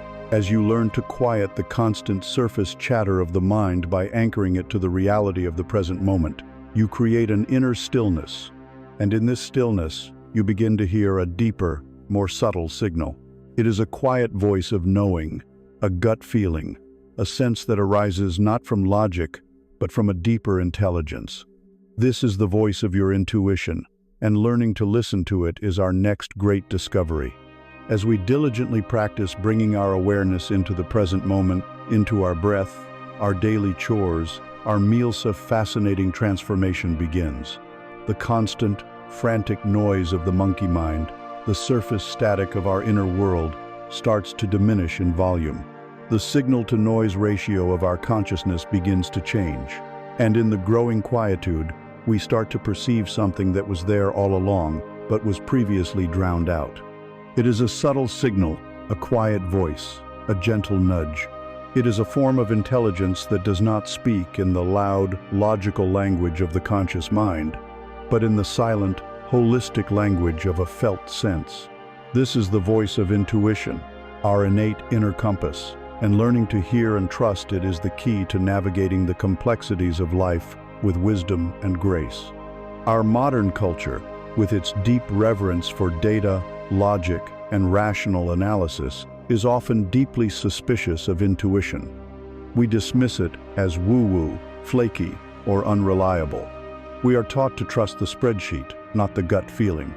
But this is a profound misunderstanding of what intuition truly is. Intuition is not a magical or supernatural power. It is a natural, highly sophisticated function of the human mind. Think of your conscious, logical mind as a spotlight. It can focus brilliantly on one thing at a time, analyzing it in a linear, step-by-step fashion.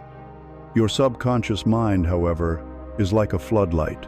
It is a vast parallel processor, constantly taking in and synthesizing an immense amount of data below the level of your conscious awareness. The subtle shift in someone's body language, the faint memory of a similar past experience, the underlying emotional tone of a room. Intuition is the output of this massive subconscious computation. Because it processes so much information at once, it cannot deliver its conclusion as a neat, logical argument.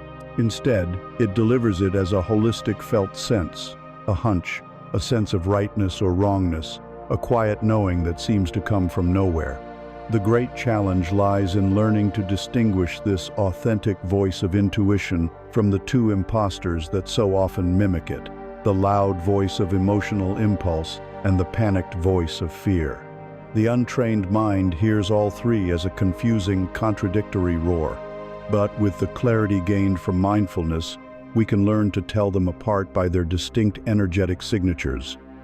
The voice of impulse or desire is loud, agitated, and urgent. It is charged with excitement and craving. It says, "I must have this now, this will make me happy." It pushes you to act quickly, before you have time to think. It feels like a sugar rush, intense, but short-lived, and often followed by a crash of regret. The voice of fear is also loud, agitated, and urgent, but it is charged with anxiety and contraction.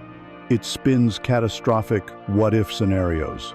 It focuses on all the things that could go wrong. It feels heavy, constricting, and paralyzing. It is the voice of your primal survival instinct working in overdrive, often magnifying threats far beyond their actual size. The true voice of intuition is utterly different. Its primary characteristic is that it is calm. It is a quiet, steady, and persistent whisper beneath the noise of desire and fear. It does not shout or demand. It does not carry a heavy emotional charge. It often presents itself as a simple, neutral sense of knowing. A quiet yes, a gentle no, a clear wait. It feels expansive, centered, and wise. When you get a true intuitive hit, there is often no logical reason for it, yet it feels more true than any logical argument. The practice of mindfulness is what attunes our ear to this subtlety. It allows us to feel the difference between the frantic energy of fear and desire and the calm, clear resonance of intuitive wisdom. The stillness we cultivate is the amplifier for this quiet voice. Let us return to the metaphor of the mind as a lake. The choppy waves on the surface are the busy, logical, chattering thoughts. The deep, still water below is the vast reservoir of the subconscious. Intuitive insights are like precious treasures resting on the lake bed. When the surface is in constant turmoil, churned up by the winds of distraction and anxiety. The water is murky. We can't see the treasures that lie in the depths. But when we practice mindfulness, we calm the winds, the waves subside, the sediment settles, the water of the mind becomes clear and still. And now, we can see right to the bottom. The insights that were there all along become visible. Stillness does not create intuition, it reveals it. There is an old story of a merchant who was traveling with a caravan full of valuable goods. He came to a fork in the road. One path was wide, well-trodden, and signs indicated it was the main route to the next city. Everyone in his caravan, using pure logic, insisted this was the correct way. The other path was narrow, overgrown, and looked difficult. As the merchant considered the main, logical route, despite all appearances, he felt a subtle, persistent sense of unease in his gut. It wasn't panic, just a quiet, unshakable feeling that this was the wrong way. When he turned his attention to the difficult, overgrown path, he felt a surprising sense of inner calm, a quiet yes. He decided to trust this inner compass, much to the dismay of his companions. He chose the difficult path. Later, he learned that a band of notorious thieves, knowing travelers would take the main road, had set an ambush there. By trusting his intuition, the merchant had not only saved his goods and his life, but the overgrown path eventually led him to a small, prosperous town that had never seen his type of goods before, and he was able to trade them for an immense profit. His logical mind saw only the surface. His intuition, his inner compass, saw a much deeper reality and guided him to a far greater wealth. This inner compass is available to all of us, and it is an invaluable guide in our own pursuit of a rich life. In our careers, intuition can be the deciding factor between a job that looks good on paper and a role that truly aligns with our purpose. It can give us a sense of a company's culture or a project's integrity that no annual report can provide. In our financial lives, while it is never a substitute for research and due diligence, intuition serves as a crucial final check. It can help us sense when a deal that seems too good to be true actually is. It can give us a feeling for the character of a potential business partner. And most importantly, in our relationships, the source of our greatest wealth, intuition, is paramount. It helps us feel who is trustworthy, who shares our values, and who will be a life-giving presence versus who will drain our energy. Logic can build a list of pros and cons, but intuition knows the deeper truth of human connection. Trusting this inner voice is a skill that grows with practice. It is like strengthening a muscle. You begin by listening to it on small matters. Should I go to this social event tonight, or do I feel a quiet need to stay home and rest? Should I speak up in this meeting, or does my intuition say to wait and listen? As you honor these small nudges and see the positive results, you build the confidence to trust it with bigger decisions. You learn that you have a wise, calm, and utterly reliable guide within you. This is your birthright. It is not magic. It is the natural wisdom of your own deepest self, waiting to be heard in the stillness. But hearing the guidance of our inner compass is only the first step. A compass is useless if we do not then steer the ship accordingly. Once we have this clear sense of direction from our intuition, we must then act. But how do we act in a way that is aligned with this calm inner wisdom, rather than falling back into our old, conditioned patterns of anxious striving and frantic effort? How do we translate this inner knowing into outer doing, with grace and effectiveness? This brings us to the crucial art of wise action.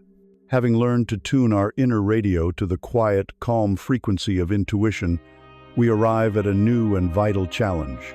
It is one thing to hear the guidance of our inner compass.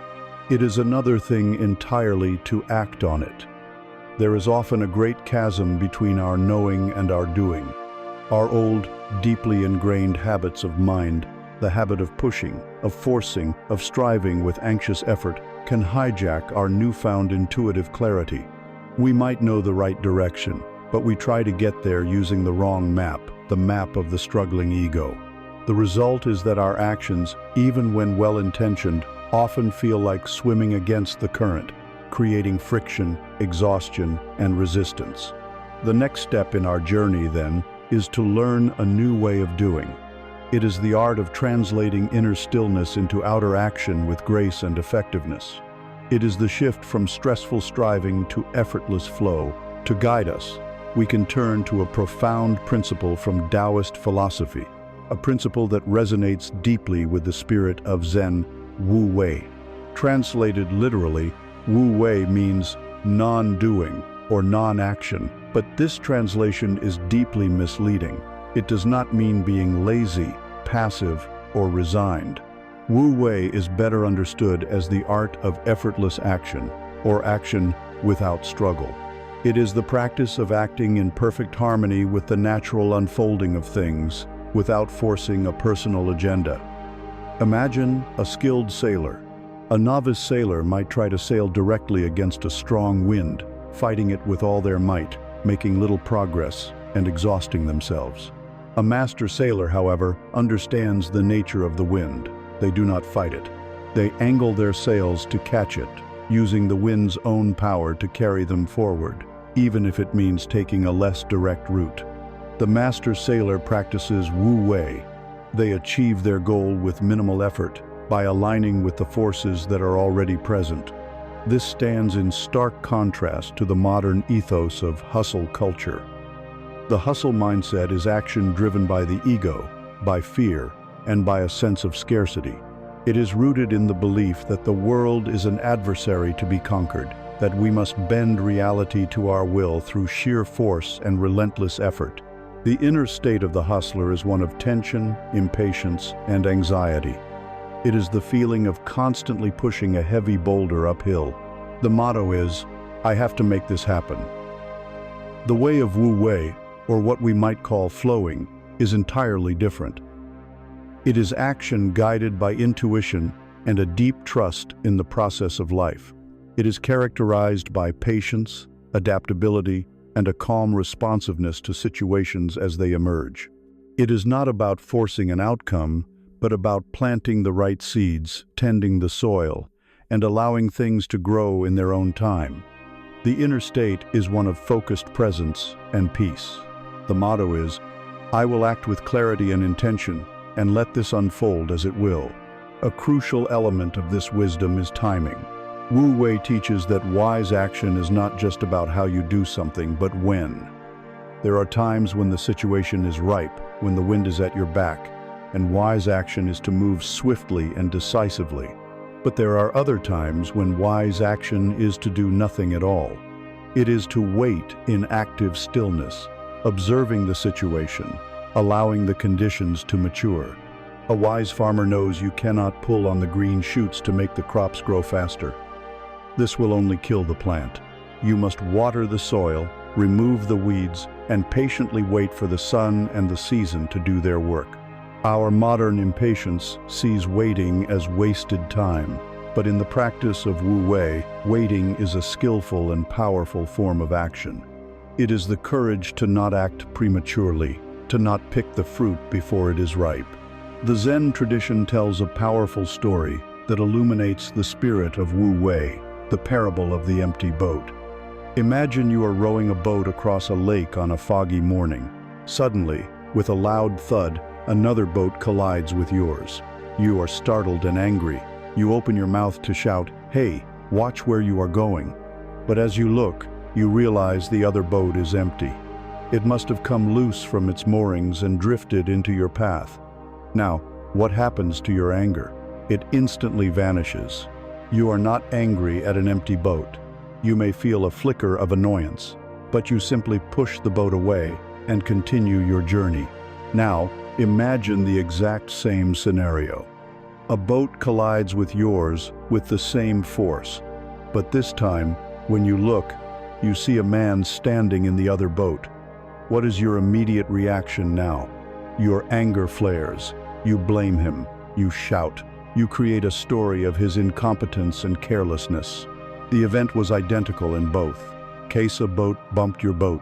The only thing that changed was your perception that there was an ego, a willful agent causing you harm.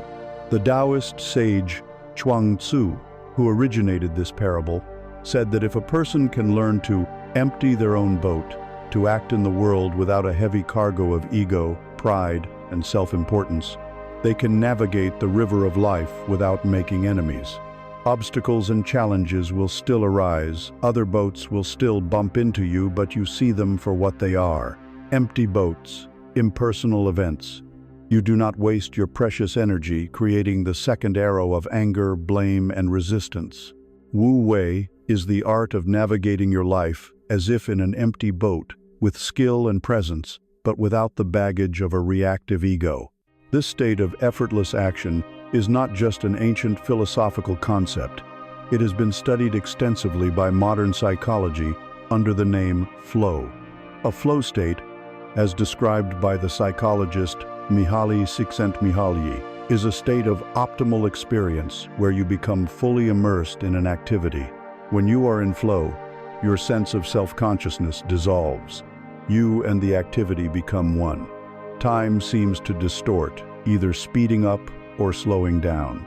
You are so absorbed in the present moment of the task that all of your worries, anxieties, and mental chatter disappear. The work itself becomes its own reward. This is the state of the artist lost in their painting, the musician lost in their music, the programmer lost in their code. This state of flow is the experience of Wu Wei. It is where peak performance and peak enjoyment intersect. And it arises precisely when we are not striving, not forcing, not worrying about the outcome, but are fully aligned with the task at hand. It is the ultimate form of wealth, the wealth of energized, joyful, and masterful action. By shifting our approach from one of stressful striving to one of effortless flow, we accomplish more with far less friction. We are no longer wasting our vital energy on internal resistance, on fighting reality, on propping up our own ego. We become more efficient, more creative, and profoundly more peaceful. We learn to trust our intuition, to recognize the right moment to act, and to wait with patient wisdom when the time is not yet ripe. We learn to be the surfer, not the swimmer fighting the tide. We learn to be the master sailor, using the winds of change to our advantage. We learn to empty our own boat and navigate the river of life with grace. This state of inner alignment and outer effectiveness is a precious jewel. It is a profound richness of being, and like any precious jewel, it is best kept in a beautiful and well-ordered setting. To cultivate this state of wise action and effortless flow, it helps immensely if our external environment to our home, our workspaces, a reflection of the inner clarity we seek to embody. If our mind is becoming calm, simple, and uncluttered, but our physical space remains chaotic, messy, and distracting, there is a fundamental dissonance that can pull us back into old patterns. And so, our journey now takes us from the art of interaction to the art of creating an outer sanctuary that supports and nurtures our practice. Our journey has shown us that a rich life flows from the inside out. It begins with the cultivation of inner stillness, which allows us to hear the voice of intuition. This intuitive knowing then guides us toward wise, effortless action, a state of flow where we are in harmony with the world around us. But this delicate inner state is profoundly influenced by our outer world. There is a deep and constant conversation happening between our internal landscape and our external environment. A cluttered, chaotic, and overstimulated space will inevitably create echoes of clutter, chaos, and overstimulation in the mind. Conversely, a calm, simple, and orderly environment becomes a powerful ally, a silent teacher that constantly invites us back to a state of peace. Therefore, the art of cultivating inner wealth is incomplete without the corresponding art of curating a physical sanctuary that nurtures and protects it. This is not about interior design. It is a profound spiritual practice. Before we can create a space of peace, we must first understand the enemy of peace: clutter. We often think of clutter as just a physical mess, but its effects run much deeper. On a psychological level, every object that is out of place, every pile of unopened mail, Every stack of unfinished projects is a tiny demand on your attention. Each item silently screams, "Deal with me. Make a decision about me." Your brain registers these demands, creating a low-grade, persistent hum of stress and overwhelm. It is like having hundreds of open tabs on your computer's browser. It slows down your mental processing power and drains your finite reserves of energy and willpower. Clutter is the physical manifestation of an unquiet mind. Furthermore, our possessions are often heavy with emotional weight. That old sweater from a past relationship, the books from a course you never finished, the gifts you never liked but felt obligated to keep. These things are not just objects. They are anchors to the past, tethering you to old identities, regrets, and obligations. To clear your physical space is, in a very real sense, to clear your mind and to cut the energetic cords that keep you stuck. The guiding philosophy for creating this sanctuary is often called minimalism, but a more accurate and helpful term might be intentionalism. Minimalism is not about cold, sterile emptiness or joyless deprivation. It is not a competition to see who can own the fewest things. True minimalism is the conscious and intentional process of surrounding yourself only with that which is either truly useful or genuinely beautiful to you. It is the art of distinguishing the essential from the non-essential. For every object in your home, you are invited to ask a simple question. Does this serve a real purpose in my life, or does it bring me authentic joy?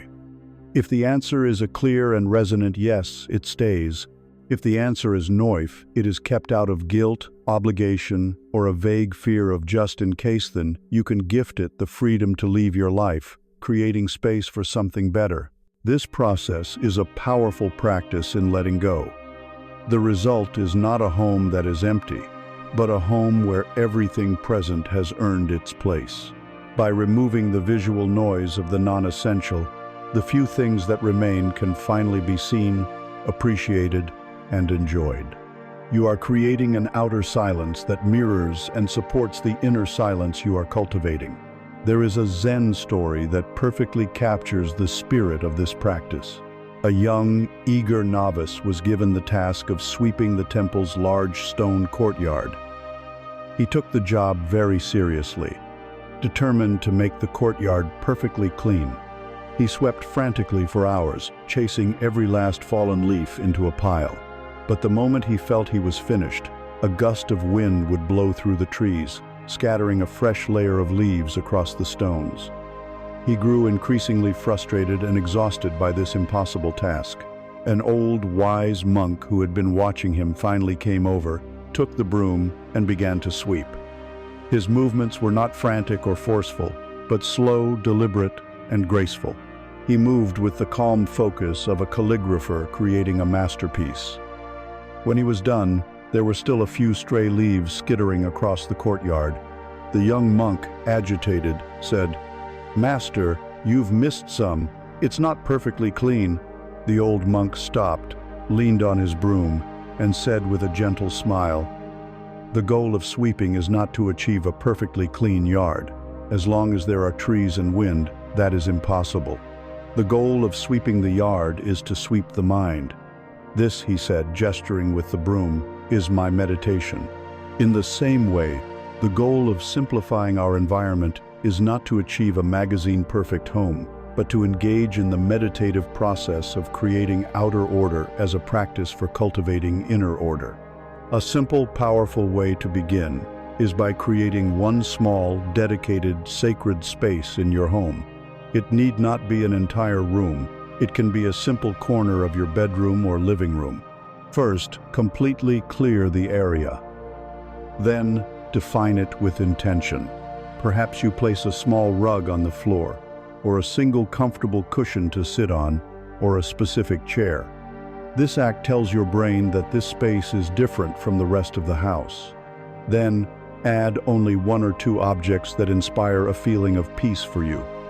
A single candle, a small, healthy plant, a smooth stone you found on a walk. The key is wabi-sabi simplicity, not clutter. This space now has one purpose: It is your sanctuary for quiet practice. You go there to meditate, to do your breathing exercises, to journal, or to read something contemplative. You do not check your phone there, you do not eat there, you do not have stressful conversations there. By keeping its purpose pure, you preserve its peaceful energy. It becomes a charging station for your soul, a place you can retreat to, knowing it will support your return to stillness. Beyond this dedicated corner, we can invite the calming influence of the natural world into our entire living space. Humans have an innate biological connection to nature, a phenomenon known as biophilia. Surrounding ourselves with natural elements has a demonstrably soothing effect on our nervous system. This doesn't require moving to the countryside. You can bring nature indoors simply by placing a few plants around your home. Caring for them becomes a small practice in mindfulness, and their living presence purifies the air and enlivens the space. Maximize natural light wherever possible, keeping windows clean and unobstructed. Sunlight is a powerful mood enhancer.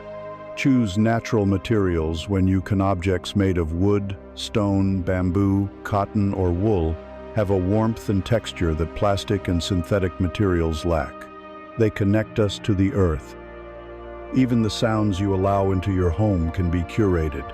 If you live in a noisy city, the soft, recorded sounds of rain, a forest stream, or gentle waves can help to mask jarring urban noises and create an atmosphere of tranquility.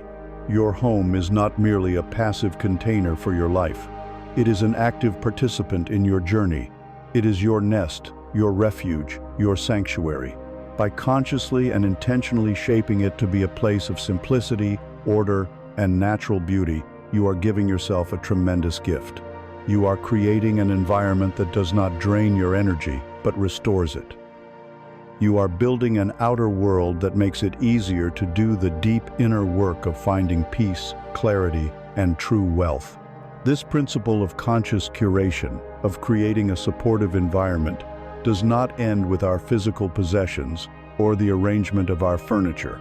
The space we inhabit is, in a much more profound sense, defined by the people we allow into it. The quality of our relationships, the energy of the people we surround ourselves with, has a far greater impact on our inner state than the color of our walls or the style of our sofa. And so, our journey logically extends outward, from the curation of our physical space to the mindful and intentional cultivation of our relational space.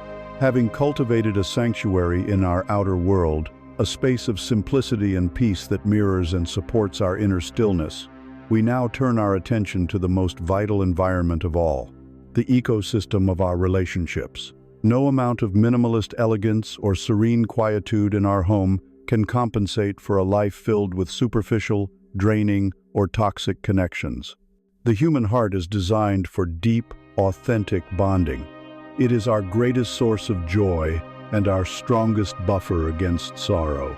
To be truly wealthy is not to have a large number of acquaintances or a massive social media following. It is to have a small circle of relationships where you can be seen, heard, and valued for who you truly are. Like a physical sanctuary, these wealthy relationships are not something you simply find. They are something you consciously and mindfully build. We live in an era that presents a profound paradox of connection. Through technology, we are linked to more people than at any time in human history. We can broadcast our thoughts to the world in an instant and scroll through the intimate details of hundreds of lives before breakfast.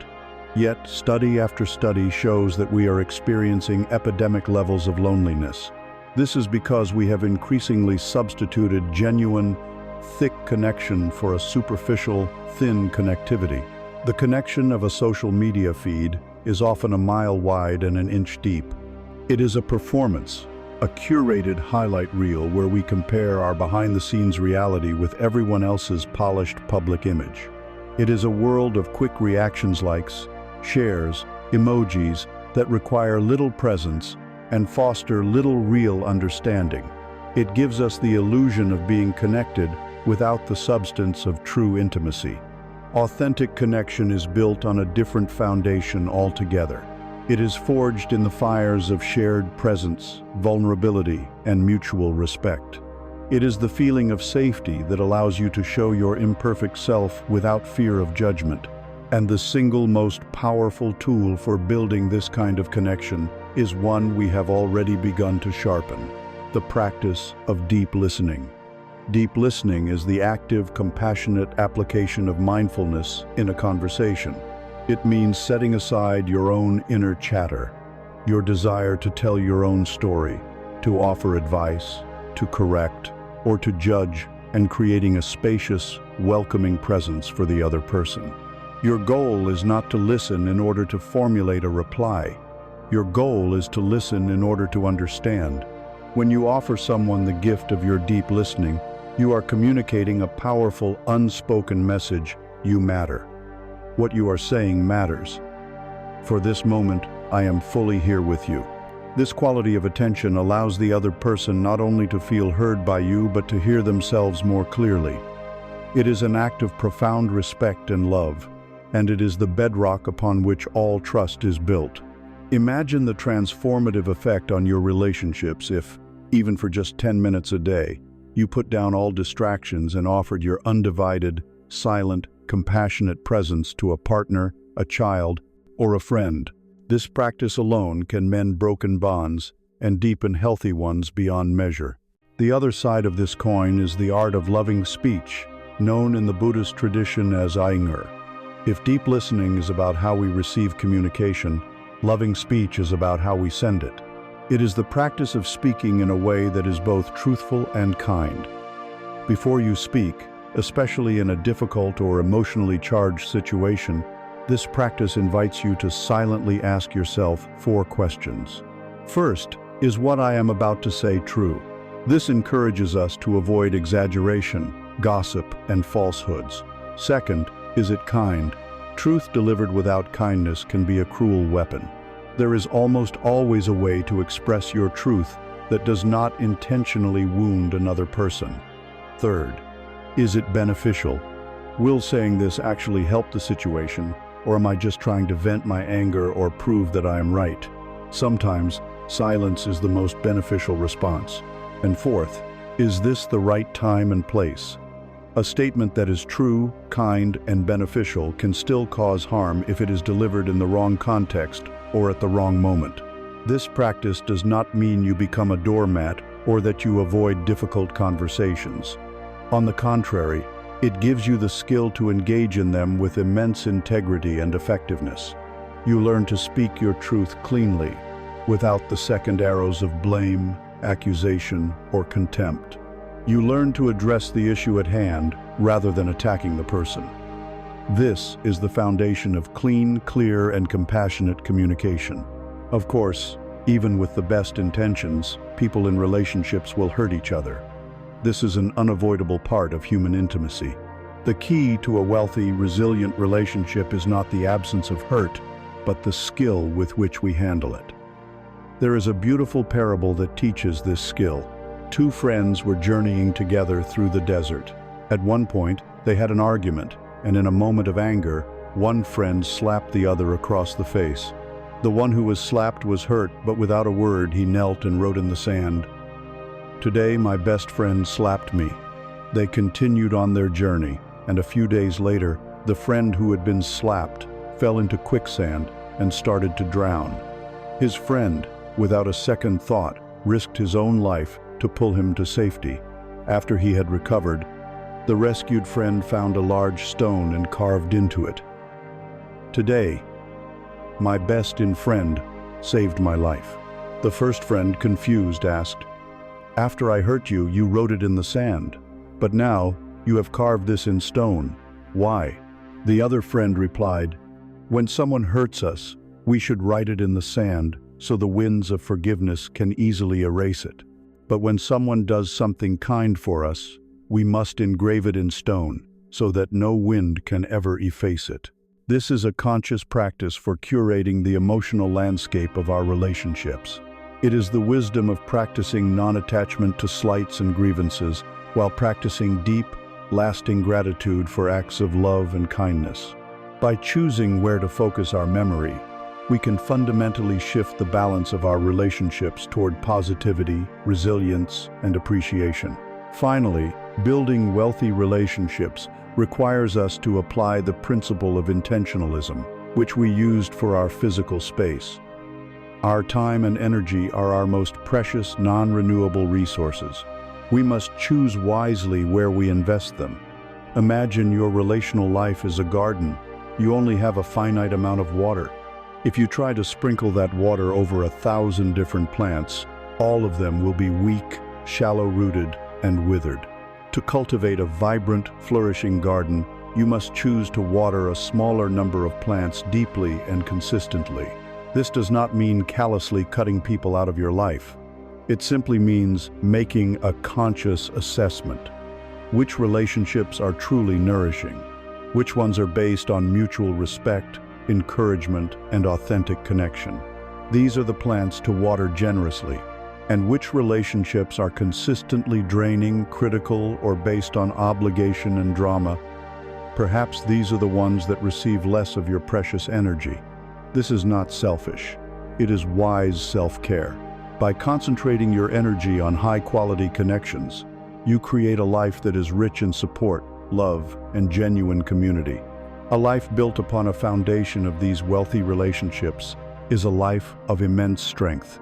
This carefully tended inner and outer sanctuary, a calm mind, a peaceful home, and a small circle of nourishing connections becomes our fortress of well-being. It equips us with the resilience and support needed to face the inevitable challenges of life, but it does not make us immune to them. Sooner or later, the first arrows of adversity will find us all. The storms of loss, failure, illness, and disappointment will eventually arrive at our door.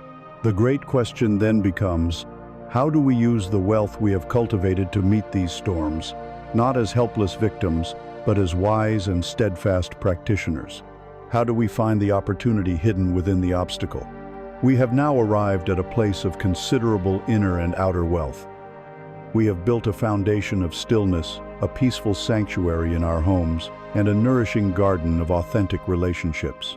We have learned to listen to our intuition and to act with the graceful flow of a river rather than the frantic striving of a machine. It is tempting to believe that this state of being, this inner richness, will render us immune to the hardships of life.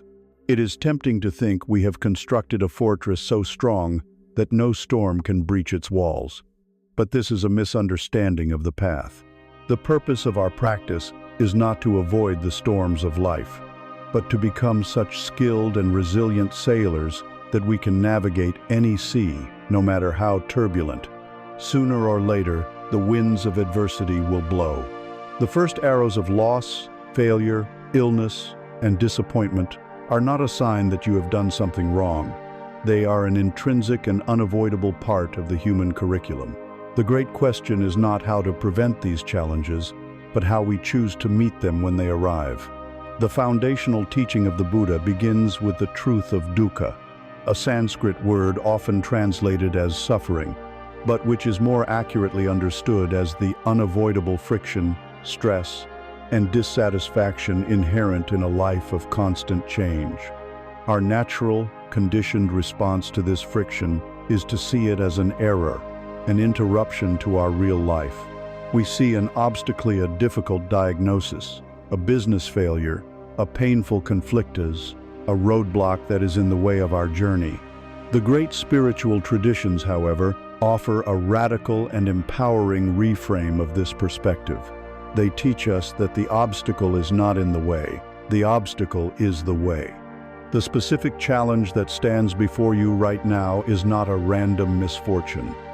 It is the bespoke curriculum your soul needs for its next stage of growth. The problem itself contains the seed of your liberation. Let us make this practical. Imagine you lose a job you thought was secure. The conventional view is that this is a catastrophe. It triggers fear, shame, and anxiety. The reframed view, the view of the practitioner, asks a different question. What is this making possible? Perhaps the job, while secure, was slowly draining your soul. Perhaps this sudden, forced pause is the only thing that could have given you the space to reevaluate what you truly want to do with your life. The obstacle of job loss becomes the path to more meaningful work. Or imagine a long-term relationship ends. The conventional view is one of heartbreaking failure. The reframe sees it as a powerful, albeit painful, seminar on your own patterns, your needs, and your capacity for self-love. It clears the space for a future relationship built on a foundation of deeper wisdom. The obstacle becomes the path to true partnership. We learn to shift our inner monologue from, "This is happening to me," which is the language of a victim, to, "This is happening for me," which is the language of an empowered student of life. It is in these moments of intense pressure that our true strength is forged. Qualities like resilience, courage, equanimity, and patience cannot be learned in times of comfort and ease, any more than a muscle can be built by lifting a feather. These virtues are developed only through resistance. A tree that grows in a valley, sheltered from the elements, may grow tall quickly, but its roots will be shallow. A tree that grows on a windy cliff face will be battered and tested its entire life, and in response, it will grow deep, powerful roots that anchor it to the rock. It will not be as tall, perhaps, but it will be unshakable. The adversities of our lives are the winds that force us to grow deeper spiritual roots. Smooth seas have never made a skillful sailor.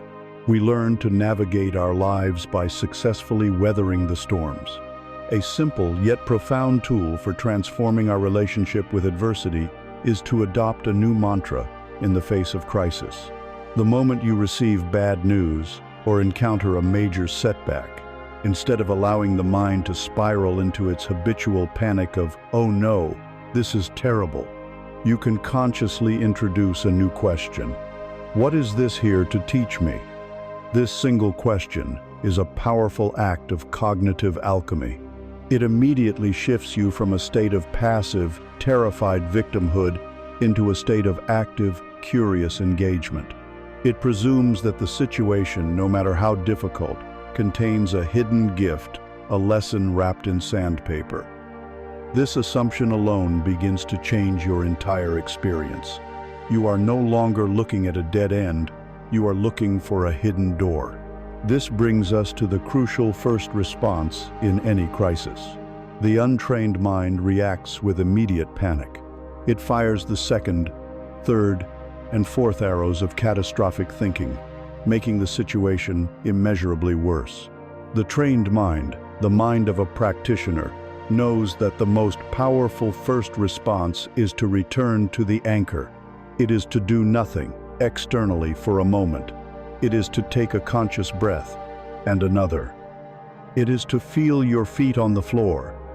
It is to create a sacred pause between the event and your response. This stillness does not magically solve the problem, but it does something even more important. It prevents you from amplifying the problem with a panicked, short-sighted, and ego-driven reaction. It creates the inner space necessary for your clarity, your wisdom, and your intuition to come online. Only from this place of centered stillness can you then choose a truly wise course of action. There is a timeless Taoist parable that beautifully illustrates the wisdom of meeting life's ups and downs with this kind of calm equanimity. An old farmer lived in a small village. One day, his only horse ran away. His neighbors came to console him. "Such terrible luck," they said. The farmer simply replied, "Good luck, bad luck, who knows?" A week later, his horse returned, and it brought with it a herd of 10 wild horses. The neighbors gathered again, this time to congratulate him.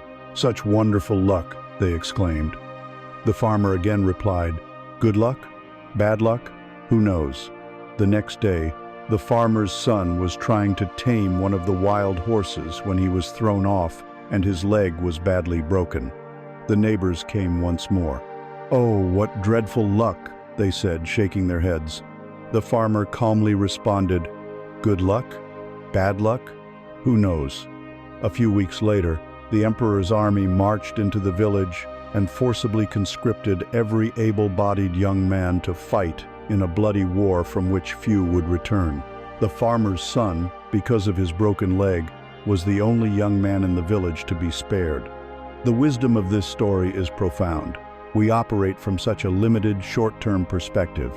We are so quick to label events as good or bad, but we have absolutely no idea what they may lead to. The obstacles, broken leg, becomes the source of salvation. The apparent blessing, the arrival of the wild horses, leads directly to the obstacle. The wise path is to meet every event, pleasant or unpleasant, with a calm and open mind, withholding our reactive judgments and trusting in the larger, unseen unfolding of life. Therefore, adversity is not a detour from our spiritual path. It is the path itself, illuminated in high relief. It is the ultimate testing ground for all the skills we have been cultivating. It is the fire that burns away our illusions and forges our resilience.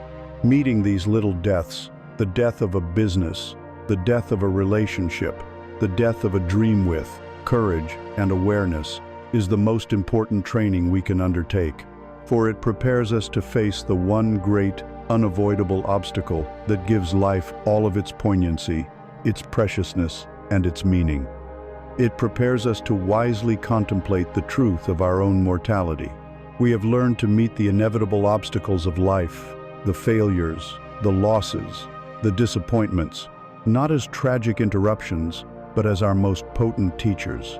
We have seen how these little deaths can become the very path to our growth, forcing us to develop deeper roots of resilience and wisdom. Now, we must gather our courage to turn and face the one great, unavoidable obstacle that looms behind all the others. It is the final teacher, the ultimate truth that gives our finite lives their shape, their preciousness, and their profound meaning. We must learn to wisely and gently contemplate the reality of our own death. In our modern culture, this topic is the ultimate taboo. We treat death not as a natural and inevitable part of life's cycle, but as a medical failure, a grim secret to be hidden away and denied at all costs. We speak of it in hushed tones and euphemisms. The very thought of our own mortality can trigger a deep, primal fear. But the great wisdom traditions teach us that this avoidance comes at a tremendous cost. By refusing to look at death, we rob ourselves of its greatest gift, its unparalleled power to teach us how to live. To contemplate death is not a morbid obsession with dying. It is a masterclass in awakening to life. Think of your own life, with its complex web of obligations, ambitions, worries, and to-do lists. The vast majority of our mental energy is consumed by things that, in the grand scheme of things, are trivial. We worry about what a colleague thinks of us. We fret over a small mistake we made. We chase after a promotion or a status symbol with ferocious intensity. We postpone our joy, telling ourselves we will pursue our true passions later when we have more time or more money. Our awareness of death is the most powerful tool we have to cut through this fog of triviality. It is the great clarifier. Imagine, for a moment, a simple but profound thought experiment. You have been told by a trusted doctor that you have exactly 1 year left to live. You will remain in good health for this year, but at the end of it, your life will conclude. Take a deep breath and sit with that reality. Now, ask yourself, what would you do? What would you stop doing immediately? The grudges you have been holding, the petty arguments you have been engaging in, would they still seem important? The job you endure but do not love, the social obligations you fulfill out of a sense of duty, would you continue with them? And what about the things you have been postponing?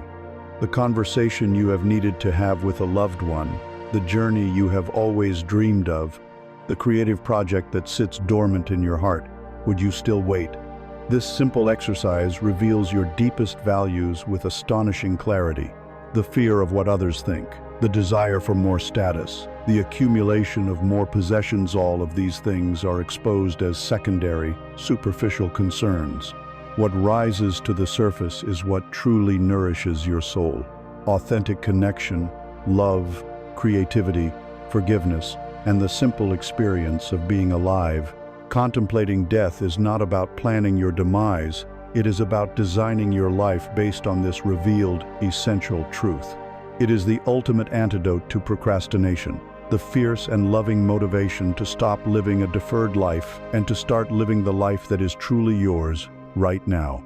This practice is also the most powerful solvent for the small anxieties and interpersonal conflicts that steal so much of our peace. When you hold the reality of your own finitude and the finitude of others in your awareness, the small irritations of daily life lose their power. The driver who cuts you off in traffic, the insensitive comment from a relative, the friend who lets you down, these events, which might normally trigger a storm of anger or resentment, are seen in a new perspective. Is this really worth your precious, limited energy? Is this grievance something you want to carry with you on your finite journey? From the vantage point of your deathbed, almost all of these conflicts are revealed to be utterly insignificant. This perspective allows for a profound softening, a natural wellspring of forgiveness for both others and ourselves. It becomes easier to let go of the small stuff because we are keenly aware that it is small stuff. It is often said that we do not fear death itself so much as we fear arriving at the end of our lives having not truly lived. We fear the quiet horror of a life spent on autopilot, a life of unfulfilled potential and unspoken love. The awareness of death, therefore, does not lead to a nihilistic or reckless abandon. It leads to the opposite. It leads to a state of heightened presence, a deep and vibrant appreciation for the miracle of the present moment. Knowing that this conversation, this meal, this sunset, this breath is a finite and unrepeatable gift imbues it with a richness and poignancy that is otherwise lost. It is the ultimate practice of mindfulness, because it reminds us, with absolute certainty, that this moment is all we ever truly have. It awakens us from the trance of later and anchors us in the vivid, pulsing reality of now. The great Macedonian king, Alexander the Great, conquered a vast portion of the known world. His wealth was legendary, his power absolute. Yet, as he lay dying, he gave his generals 3 final instructions for his funeral procession. First, he commanded that his physicians alone must carry his coffin, to show that even the most skilled doctors have no power over death. Second, he instructed that the path from his palace to his tomb should be scattered with the gold, silver, and precious gems from his treasury, to show that not a single speck of earthly wealth could be carried with him.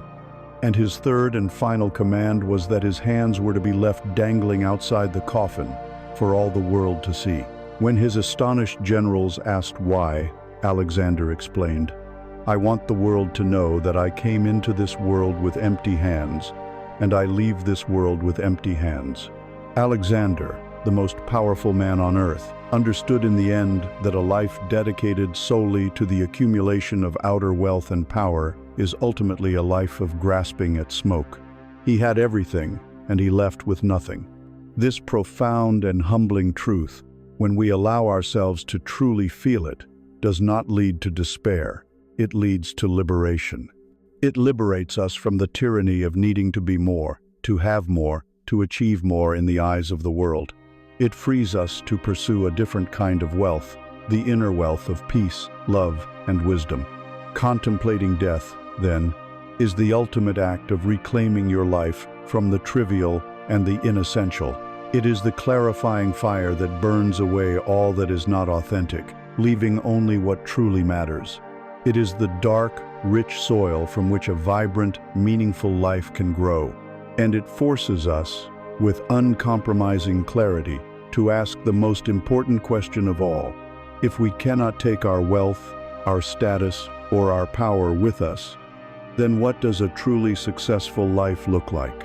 What is the internal compass we should be using to measure our days, if not the external metrics of the world? This question is the gateway to our next discovery, the profound art of redefining success. The contemplation of our own mortality, as embodied in the story of Alexander's empty hands, leaves us standing before a profound and life-altering question. If the relentless accumulation of wealth, power, and status is ultimately a futile endeavor, Then, what is the true measure of a life well lived? What does it mean to be truly successful?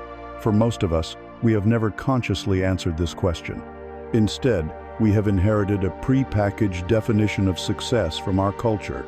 It is a definition that looks like a ladder. The rungs are marked with ever-increasing salaries, more prestigious job titles, larger homes, and more luxurious possessions. We are taught from a young age that our primary purpose is to climb this ladder as high and as fast as we can, and that happiness is waiting for us at the top. This inherited definition of success has a powerful and insidious engine that drives it, the engine of social comparison. Our brains are ancient organs, wired for survival in small tribal groups where knowing our social standing was essential. But this ancient wiring is now being exploited by a modern world of infinite comparison. Through the window of social media, we are no longer comparing ourselves to our immediate neighbors. We are comparing our own messy, complex, behind-the-scenes reality to the perfectly curated, digitally enhanced highlight reels of millions of people across the globe.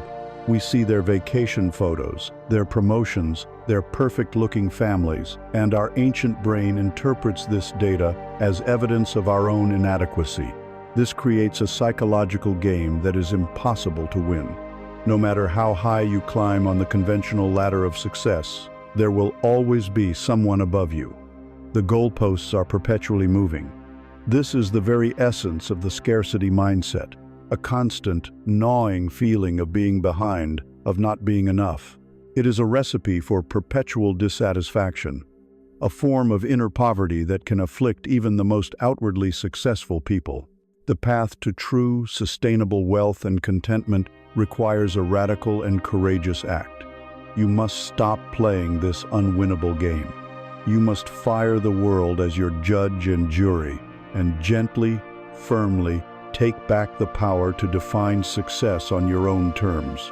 This means shifting your focus from the external metrics of society to an internal compass calibrated by your own deepest values.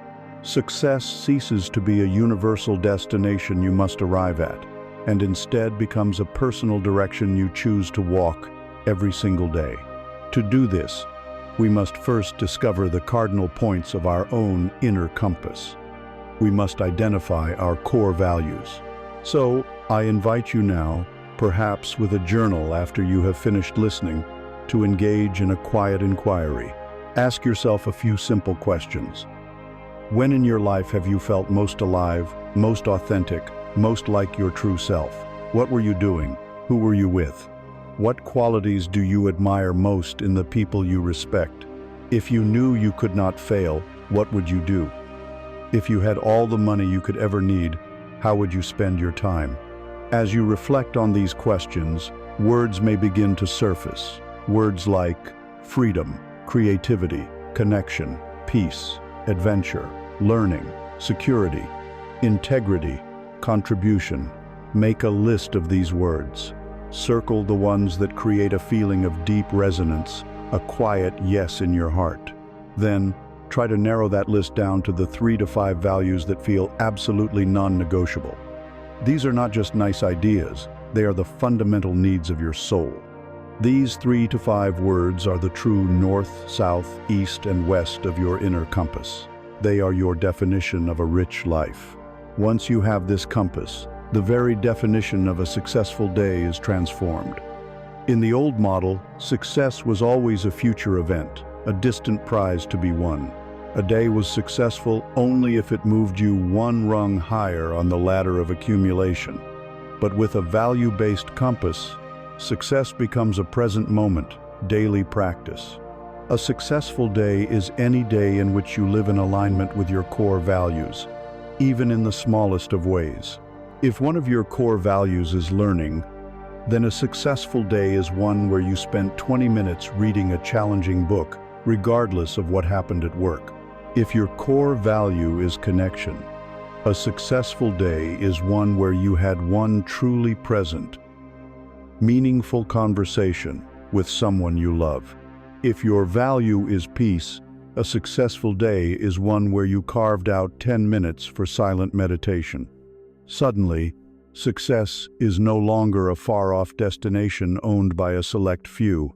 It becomes an accessible, internal, and deeply personal experience available to you every single day. You take back the power. There is a classic story that beautifully illustrates the folly of mistaking the journey of accumulation for the destination of contentment. A wealthy American investment banker took a vacation to a small coastal village in Mexico. One morning, he was walking along the pier and saw a local fisherman relaxing in his small boat, smoking a pipe and playing with his children. The banker, a man driven by the hustle ethos, was perplexed. "Why aren't you out fishing?" he asked. The fisherman replied, "I have caught enough fish for the day to feed my family." The banker scoffed, "But it's still early. If you went back out, you could catch many more fish." "And what would I do with them?" the fisherman asked. "Well," the banker said, launching into his grand plan, "you could sell the extra fish and buy a bigger boat. With a bigger boat, you could go into deeper waters and catch even more fish. Then you could buy a second boat and a third, until you had a whole fleet. You could build your own cannery, control the distribution, and eventually, you would be a millionaire." The fisherman listened patiently. "And then what?" he asked. The banker, reaching the triumphant conclusion of his pitch, said, "Then you could retire. You could move to a small coastal village like this one, sleep late, play with your children, enjoy a siesta with your wife, and stroll to the village in the evenings to drink wine with your friends." The fisherman smiled gently, looked at his family playing beside him and said, "But senor, that is what I am doing right now." That fisherman understood what the banker did not. He had already achieved a life that was deeply successful according to his own inner compass, which valued time, family, and peace. The banker was so lost in the complex, stressful process of accumulation that he couldn't recognize the very happiness he was chasing when it was sitting right in front of him. This is the great danger of living by an inherited definition of success. By redefining success for ourselves, we begin to pursue a more holistic and authentic form of wealth. It is the wealth of time, the autonomy to control our own days. It is the wealth of connection, the deep satisfaction of nourishing relationships. It is the wealth of peace, the priceless treasure of a mind that is not at war with itself. This is an integrated life, a life where what you do, who you are with, and how you feel are all pointing in the same direction, guided by the steady needle of your inner compass. This liberation from the world's definition of success is a profound step. We have found our why, the core values that give our life meaning and direction. But this naturally leads to the next inquiry. What is the best way to live out these values in the world? What is the unique work, the specific contribution that will be the vehicle for our journey? This is the search for our purpose, the quest to find that sweet spot where what we love to do, what we are good at, and what the world truly needs all come together. Having calibrated our inner compass to the true north of our own values, we are liberated from the exhausting race to meet society's one-size-fits-all definition of success. We understand our why. We know the fundamental qualities, be it freedom, connection, peace, or creativity, that constitute a rich life for us. The next great step on our journey is to discover our what and our how. What is the unique path, the specific work, the particular way of being in the world through which we can best express these values? This is the profound and joyful search for our purpose. For a framework to guide this inquiry, we can look to the beautiful Japanese concept of ikigai. Ikigai, pronounced ikigai, is a term that does not have a simple, direct translation. It is often described as a reason to get up in the morning, a reason for being, or that which makes life worthwhile. It is the point of convergence, the sweet spot, where four fundamental aspects of life overlap and harmonize. To find your ikigai is to find a path that integrates your passion, your vocation, your mission, and your profession. Let us imagine these four aspects as four overlapping circles. The first circle is that which you love. These are your passions, your interests, the activities that make you lose all track of time. What do you do that makes you feel most alive? What topics do you find yourself endlessly curious about? This is the fuel for your journey. The second circle is that which you are good at. These are your skills, your talents, both innate and learned. What do people ask for your help with? What abilities come naturally to you? This is your unique tool set. The third circle is that which the world needs. This is your mission. Looking at the world with a compassionate heart, what problems move you? What kind of contribution, large or small, feels meaningful to you? This is what connects your individual life to the larger whole. And the fourth circle is that which you can be paid for. This is your profession. This grounds your purpose in the practical reality of the world, ensuring that your contribution is sustainable. Many people live a life where only 2 or 3 of these circles overlap. If you are doing what you love and what you are good at, but no one will pay you for it, and it doesn't serve a larger need, you may feel happy but useless. If you are doing what the world needs and what you can be paid for, but you don't love it and aren't particularly good at it, you may have a stable career but feel a sense of emptiness and alienation. Your ikigai is found in that rare and precious center where all 4 circles intersect. It is the path where you can offer your greatest gifts, in service of a need you care about, in a way that brings you joy and sustains you. But how do we find this elusive center point? The search for ikigai is not an aggressive, outward hunt. It is not something you can find by taking a career quiz or by forcing a logical answer. It is a process of deep, quiet, inward listening. And this is where the practice of stillness becomes our most essential tool. Our true purpose, our authentic calling, is often buried under a lifetime of accumulated noise. There is the noise of our parents' expectations, the noise of our teachers' advice, the noise of society's values, and the relentless inner noise of our own fear and self-doubt. These voices shout at us, telling us what we should be doing, what is safe, what is respectable, what is profitable. The practice of stillness, of sitting in silence, of spending quiet time in nature, of mindfully engaging with our dasis, the act of turning down the volume on all of that noise. In the silence that emerges, a quieter, more subtle signal can finally be heard. It is the whisper of our own heart.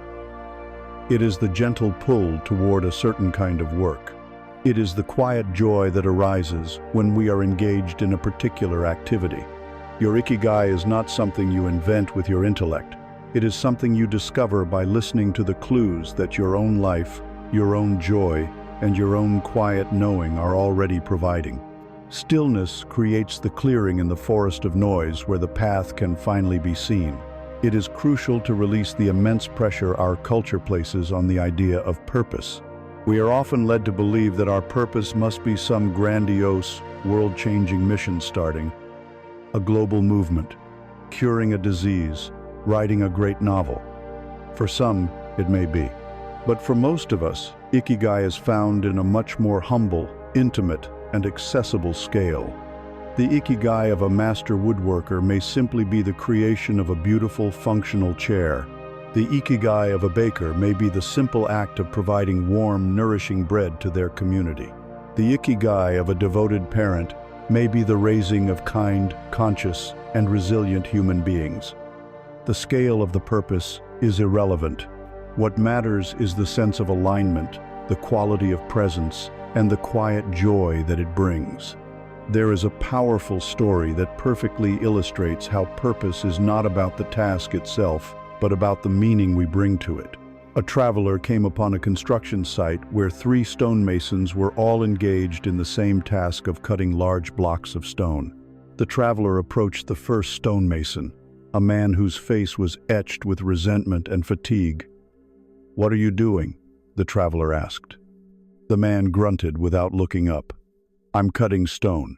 It's back-breaking work, and I do it to earn a wage." This man had a job. The traveler moved to the second stonemason, who seemed more engaged in his work. "And what are you doing?" he asked. The second man paused, wiped the sweat from his brow, and said with a measure of pride, "I am a stonemason. I am building a strong, straight wall.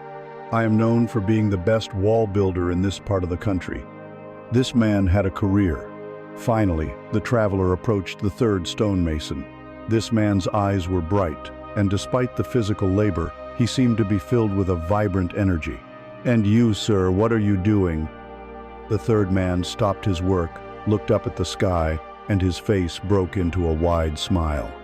"Me?" he said. "I am building a great cathedral that will stand for 1,000 years and bring inspiration to all who see it." This man had a purpose. He had found his ikigai. All three men were performing the exact same physical action. But the third man had connected his daily, mundane labor to a transcendent and meaningful vision. And because of that, his experience of his work and his life was one of richness and joy. To live a life of purpose is to tap into a source of immense wealth. It is to possess a wealth of energy. When your work is aligned with your ikigai, it does not deplete you, it energizes you. You wake up in the morning not with a sense of dread, but with a sense of direction. It provides a wealth of resilience. Having a powerful why allows you to endure almost any how.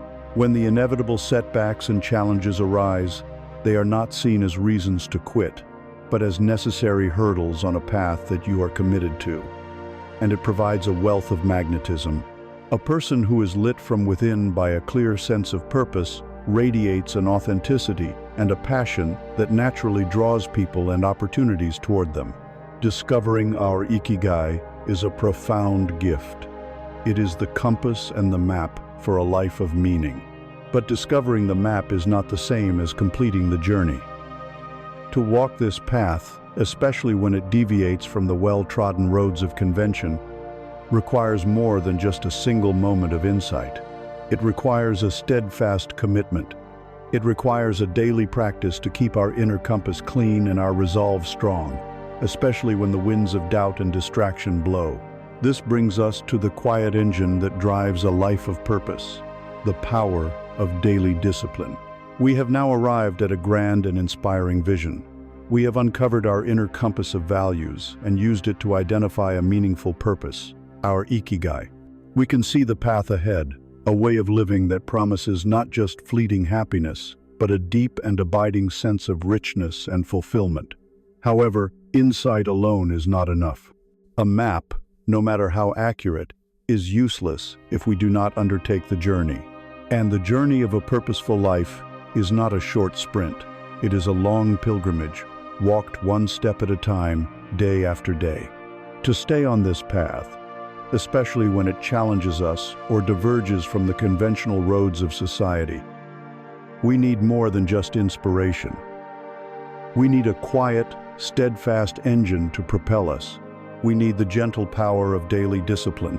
For many of us, the word discipline conjures images of harshness, of rigid self-control, of joyless obligation. It sounds like the opposite of the freedom and flow we have been discussing. But this is a profound misunderstanding of true spiritual discipline. The word itself comes from the Latin discipulus, which simply means student or pupil. To be disciplined, then, is not to be a harsh taskmaster to yourself. It is to be a devoted and humble student of the life you wish to live. It is the practice of consistently showing up for what you value most. It is an act not of self-punishment, but of profound self-respect. We are often waiting for a lightning bolt of transformation, a single dramatic event or epiphany that will instantly change us forever. But true, lasting change rarely works that way. It is quieter, slower, and more humble. It is the steady, patient carving of a river, not the violent, fleeting power of a flash flood. It is born from the gentle rhythm of small, consistent, daily actions.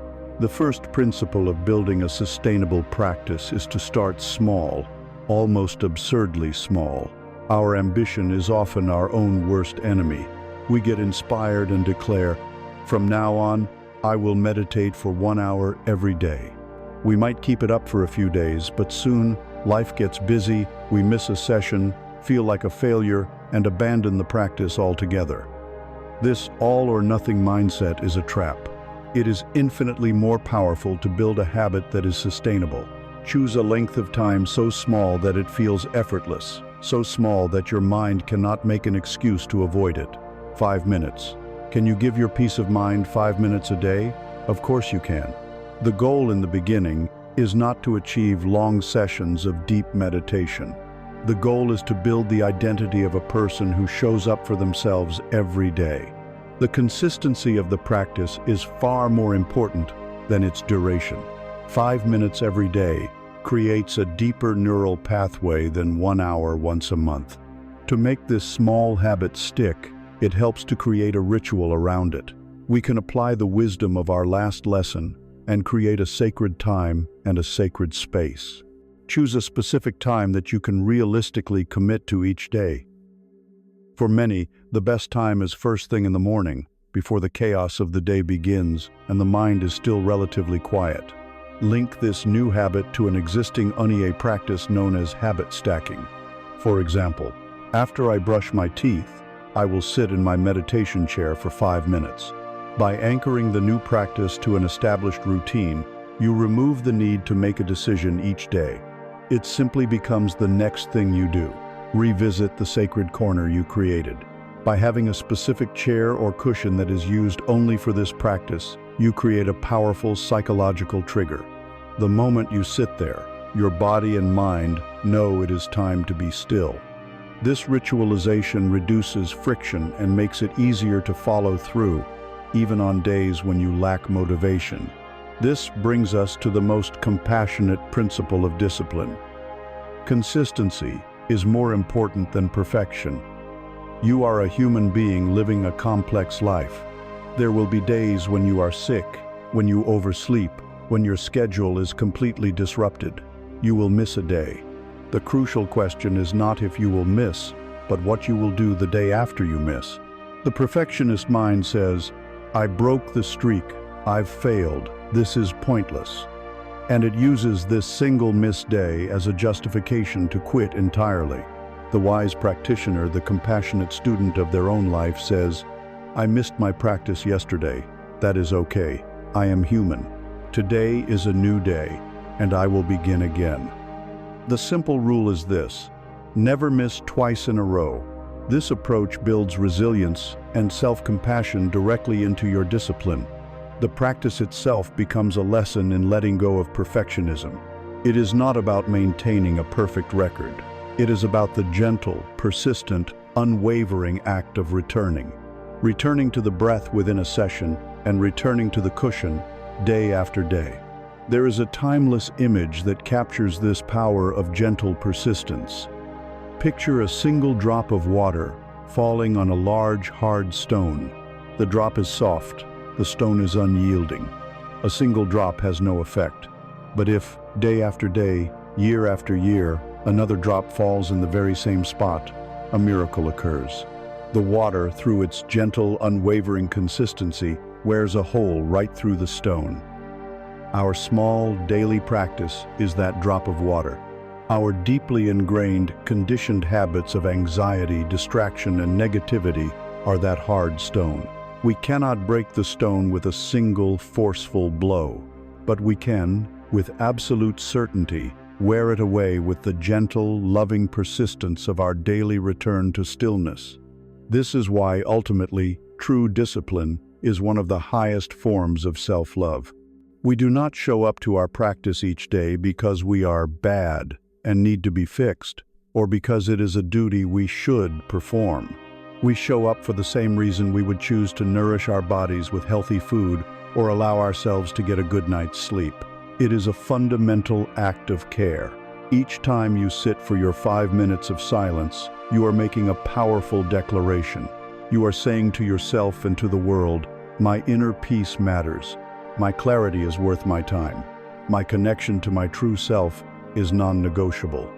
It ceases to be a chore you must endure and becomes a gift you are privileged to give yourself. It is a quiet, daily act of devotion to the person you are becoming. This gentle, consistent discipline does more than just make us feel calm in the moment. It is a form of deep training. It is the strengthening of a fundamental capacity, a mental muscle that is perhaps the single most valuable resource we possess in the 21st century. Every time you notice your mind has wandered and you gently bring it back to the breath, you are exercising your ability to consciously direct your attention. In a world that is engaged in a constant, relentless war for every scrap of your mental focus, the ability to decide where your attention goes and to keep it there is not just a mindfulness technique. It is a superpower. Mastering this inner resource is the foundational key to creating value, finding joy, and navigating a world of infinite distraction with grace and purpose. And so, we now turn our focus to this most precious and contested of all our inner possessions, our attention. The daily, disciplined return to stillness is the forge in which we strengthen the most vital muscle for modern life, the muscle of attention.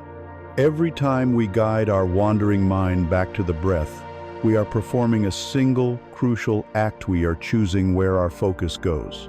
In the quiet of our practice, this may seem like a small, personal victory, but when we step out into the world, we realize that this simple capacity is, in fact, a superpower. For we are living in a new economy, an economy where the most valuable commodity is no longer land or gold or oil. The most valuable and fiercely contested resource of the 21st century is human attention. Think about your day. From the moment you wake to the moment you sleep, you are living on an invisible battlefield.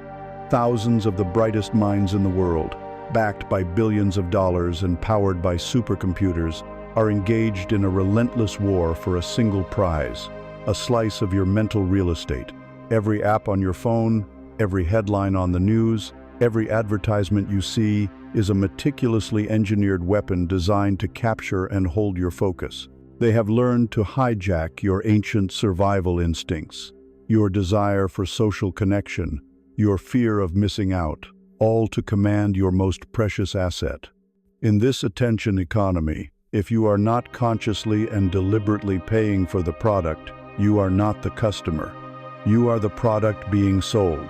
To reclaim our sovereignty in this environment, it is helpful to think of your attention as a finite daily budget. Each morning, you wake up with a certain amount of clear, focused energy. This is your attentional capital for the day. Every time you mindlessly scroll through a social media feed, you are spending it. Every time you click on a sensationalized, outrage-inducing news story, you are spending it. Every time you allow a non-essential notification to break your concentration, you are spending it. The crucial question we must become our own accountants and ask is this: am I investing my attention, or am I merely spending it? Is my daily budget of focus being allocated to the people, the projects, and the practices that align with my deepest values and my chosen purpose? Or is it being squandered, frittered away on 1,000 trivial distractions, leaving me at the end of the day feeling anxious, depleted, and strangely empty, with nothing to show for it? To shift from being a passive consumer of distraction to a conscious investor of your attention requires a deliberate and sometimes difficult practice, a form of digital detox. This is not about rejecting technology and becoming a hermit. It is about reclaiming your role as its master, not its servant. The first and most powerful step is to turn off every non-essential notification on your phone and computer. A notification is a demand, an assertion that a corporation's desire for your engagement is more important than whatever you are currently doing. By silencing them, you take back control. You decide when you will engage with the digital world, rather than allowing it to constantly interrupt and fragment your physical one. Secondly, create sacred, tech-free time and space in your life. Perhaps it is the first hour of the morning, allowing your mind to awaken calmly rather than being immediately flooded with the world's anxieties. Perhaps it is the hour before you sleep, allowing your nervous system to wind down, leading to more restful sleep.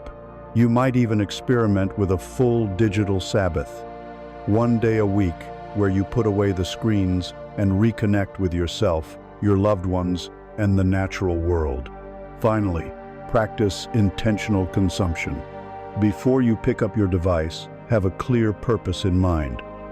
I am going to check the directions, or "I am going to respond to this specific message." When you are done, put it down. This prevents the unconscious slide into an hour of mindless scrolling. You are treating your device as a tool, not a pacifier. When you successfully reclaim your attention from the claws of distraction, you unlock the ability to perform what the author Cal Newport calls deep work. Deep work is the capacity to focus without distraction on a cognitively demanding task. In our increasingly distracted world, this ability is becoming both exceedingly rare and extraordinarily valuable. It is the state of mind that allows a scientist to solve a complex theorem, a writer to craft a compelling chapter, a strategist to develop a brilliant plan. It is the engine of genuine value creation in a knowledge-based economy. Most people today spend their working lives in a state of frantic, shallow work, constantly answering emails, toggling between chat windows, and attending unproductive meetings. They are busy, but they are not productive. Their attention is so fragmented that they are unable to engage with their most important tasks at a meaningful level. The daily discipline of sitting in stillness is the direct training for the capacity for deep work. It is the mental equivalent of an athlete's strength and conditioning. It builds the endurance and power of your focus. There is an ancient story of a master archer and his student. The student was entering his first great tournament. He was technically skilled, but as he stepped up to the line, his mind was scattered. He was aware of the murmuring of the huge crowd. He was intimidated by the presence of the emperor. He was thinking about the large cash prize for the winner. His attention was divided, and as a result, his first few arrows flew wide of the mark. His master came to him and said quietly, "The problem is not in your arm or your bow, it is in your eye. You are looking at everything, and therefore you see nothing. There is only one thing in the entire world that matters right now." The student, taking a deep breath, understood. He closed his eyes for a moment, and when he opened them, he no longer saw the crowd, the emperor, or the prize. He saw only the small, red center of the distant target.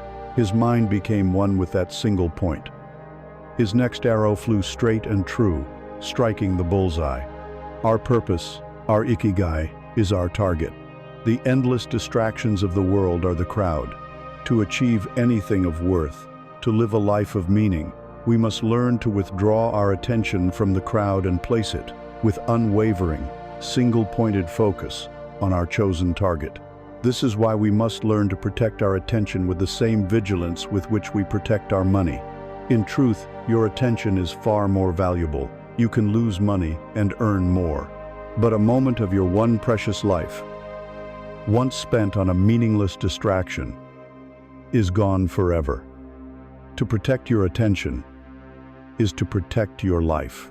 It means having the courage to set boundaries, to say no to things that do not align with your purpose, and to be ruthless in eliminating the trivial from your life. In this attention economy, the person who can master their own focus is the person who holds the keys to the kingdom. They can learn anything, create anything, and achieve a state of productive flow that is in itself a source of immense joy and satisfaction. The daily discipline of stillness is the fundamental training for this mastery.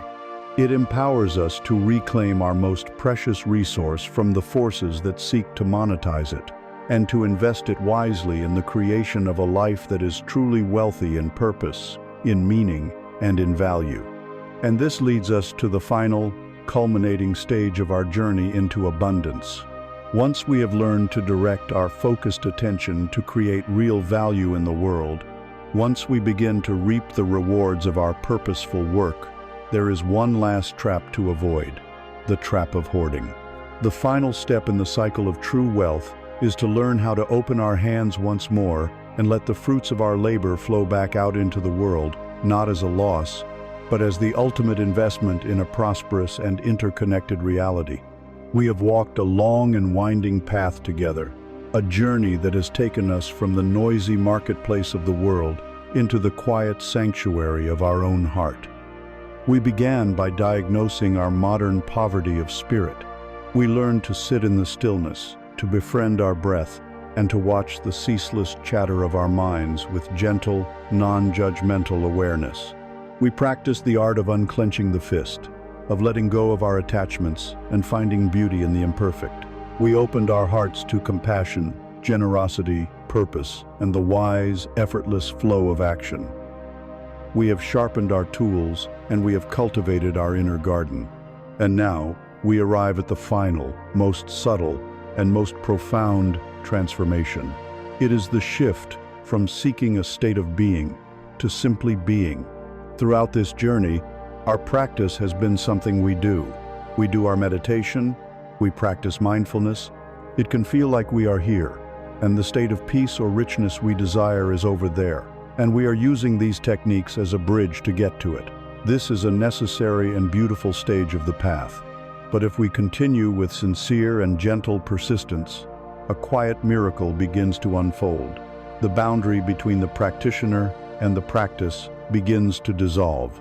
The tools are no longer separate instruments we pick up and put down. They become integrated into the very fabric of our being. You no longer do mindfulness, you are mindful. You no longer practice compassion, you are compassionate. The search for wealth ends, because you have become a walking embodiment of quiet, authentic wealth itself. What does this embodiment look like in the ordinary moments of life? It is not about walking around in a blissful, otherworldly trance, detached from reality. It is the very opposite. It is about being more fully, more vibrantly, and more authentically engaged with reality than ever before. When you are in conversation with someone, you are no longer just half there, your mind occupied with your own agenda. You are fully present. Your quiet, attentive presence becomes a gift, creating a space where others feel seen and heard. In your work, you are no longer driven by the frantic, anxious energy of the ego, the need to prove yourself. You act from a place of calm clarity and purpose. You find yourself entering states of effortless flow more frequently, where your work feels less like a struggle and more like a creative dance. When challenges arise, they still will you no longer meet them with immediate panic and resistance. You meet them with the quiet strength of the rooted tree, with a spacious awareness that allows you to respond with wisdom rather than react with fear. The inner state of quiet wealth is no longer an occasional visitor you invite in during your meditation. It becomes your permanent home, the very ground of your being. It is a wealth of unshakable peace, a deep inner silence that persists even amidst the noise of the world. It is a wealth of time, a freedom from the inner hurry and the tyranny of the next thing, which allows you to savor the richness of the present moment. It is a wealth of connection, the quiet joy of authentic relationships built on a foundation of trust and presence.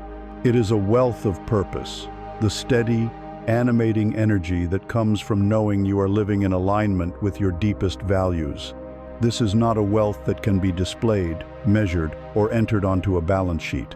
It is a wealth that is felt, a quiet radiance that emanates from you and subtly touches everything and everyone you encounter. And here we discover the final, beautiful paradox of this entire journey. For so long we were seeking, chasing, and striving. We were the hungry monkey desperately trying to grasp the prize. But as we let go of the seeking, as we settle into simply being, a remarkable reversal takes place. We stop chasing the world, and the world, in its own mysterious way, starts coming to us. Opportunities, resources, and people seem to be drawn to this new energy we embody. It is the law of magnetism. A frantic, needy, grasping energy repels. A calm, centered, open-handed energy attracts. When you are no longer desperately seeking validation, people find you validating. When you are no longer trying to extract value from every situation, people want to offer you value. When you are no longer chasing wealth, you create the very conditions for true, sustainable abundance to find you. There is perhaps no better metaphor for this final state of being than the humble flower. A flower does not struggle or strive. It does not worry about whether it is beautiful enough. It does not chase after the bees and the butterflies. begging for their attention. A flower's only work is to be authentically and completely itself. It sinks its roots deep into the earth, it draws nourishment from the sun and the rain, and then, in its own time, it simply opens. It unfolds. And by the simple, effortless act of being fully what it is, it radiates a beauty and releases a fragrance that is its unique gift to the world. It does not need to send out invitations. The bees and the butterflies, representing all the abundance of life, are naturally, irresistibly drawn to its essence. To embody quiet wealth is to become the flower. It is to cease all the desperate chasing and striving, and to turn your attention inward to the deep, quiet work of nurturing your own roots. It is the practice of simply, authentically, and unapologetically being who you are. The peace, the connection, the abundance you once sought as an external prize, you now realize is the natural fragrance of your own unfolded being. You have arrived at the ultimate freedom, the freedom from needing to be anyone other than who you are, right now. The seeking has ended, because the being has begun. You are no longer looking for a home. You have realized you are the home. And so, we arrive at the end of our path, only to find ourselves exactly where we began, in the heart of our own lives, but with a profound and fundamental difference. We began with the image of a soul adrift in the pre-dawn quiet, scrolling through a world of digital ghosts, feeling the weight of an unspoken emptiness. We have walked a long way since that moment. We have traveled into the heart of our own unease, giving it a name, dukkha, not to surrender to it, but to understand it with a compassionate and fearless gaze. We looked for its source and found it not in the world outside, but in the relentless, thirsty grasping of our own minds, a craving we called tanha. And in that discovery, we found the most hopeful truth of all, that if we are the source of the poison, we must also be the source of the antidote. We saw that a shore of peace, Nirodha, was not a distant mirage, but a real possibility, the simple extinguishing of the fires of greed, hatred, and delusion. And we were given a map to that shore, a practical, humane, and noble guide for living, the Eightfold Path, a way of transforming every aspect of our lives, our view, our intentions, our words, and our actions, into a practice of awakening. If this long journey has taught us anything, it is this: peace is not something you acquire.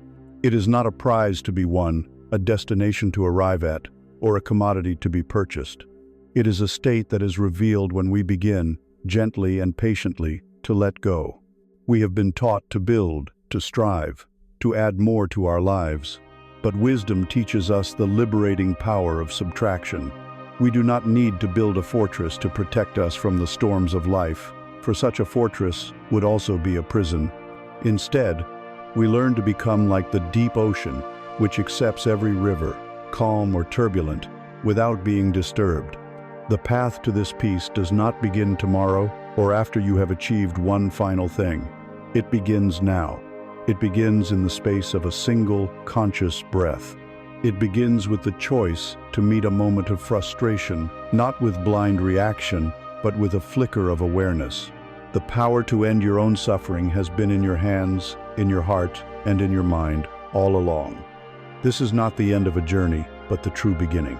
Every mindful step, every small act of kindness, every moment you choose compassion over judgment, is the path itself. The peace you seek is not in the distant mountains.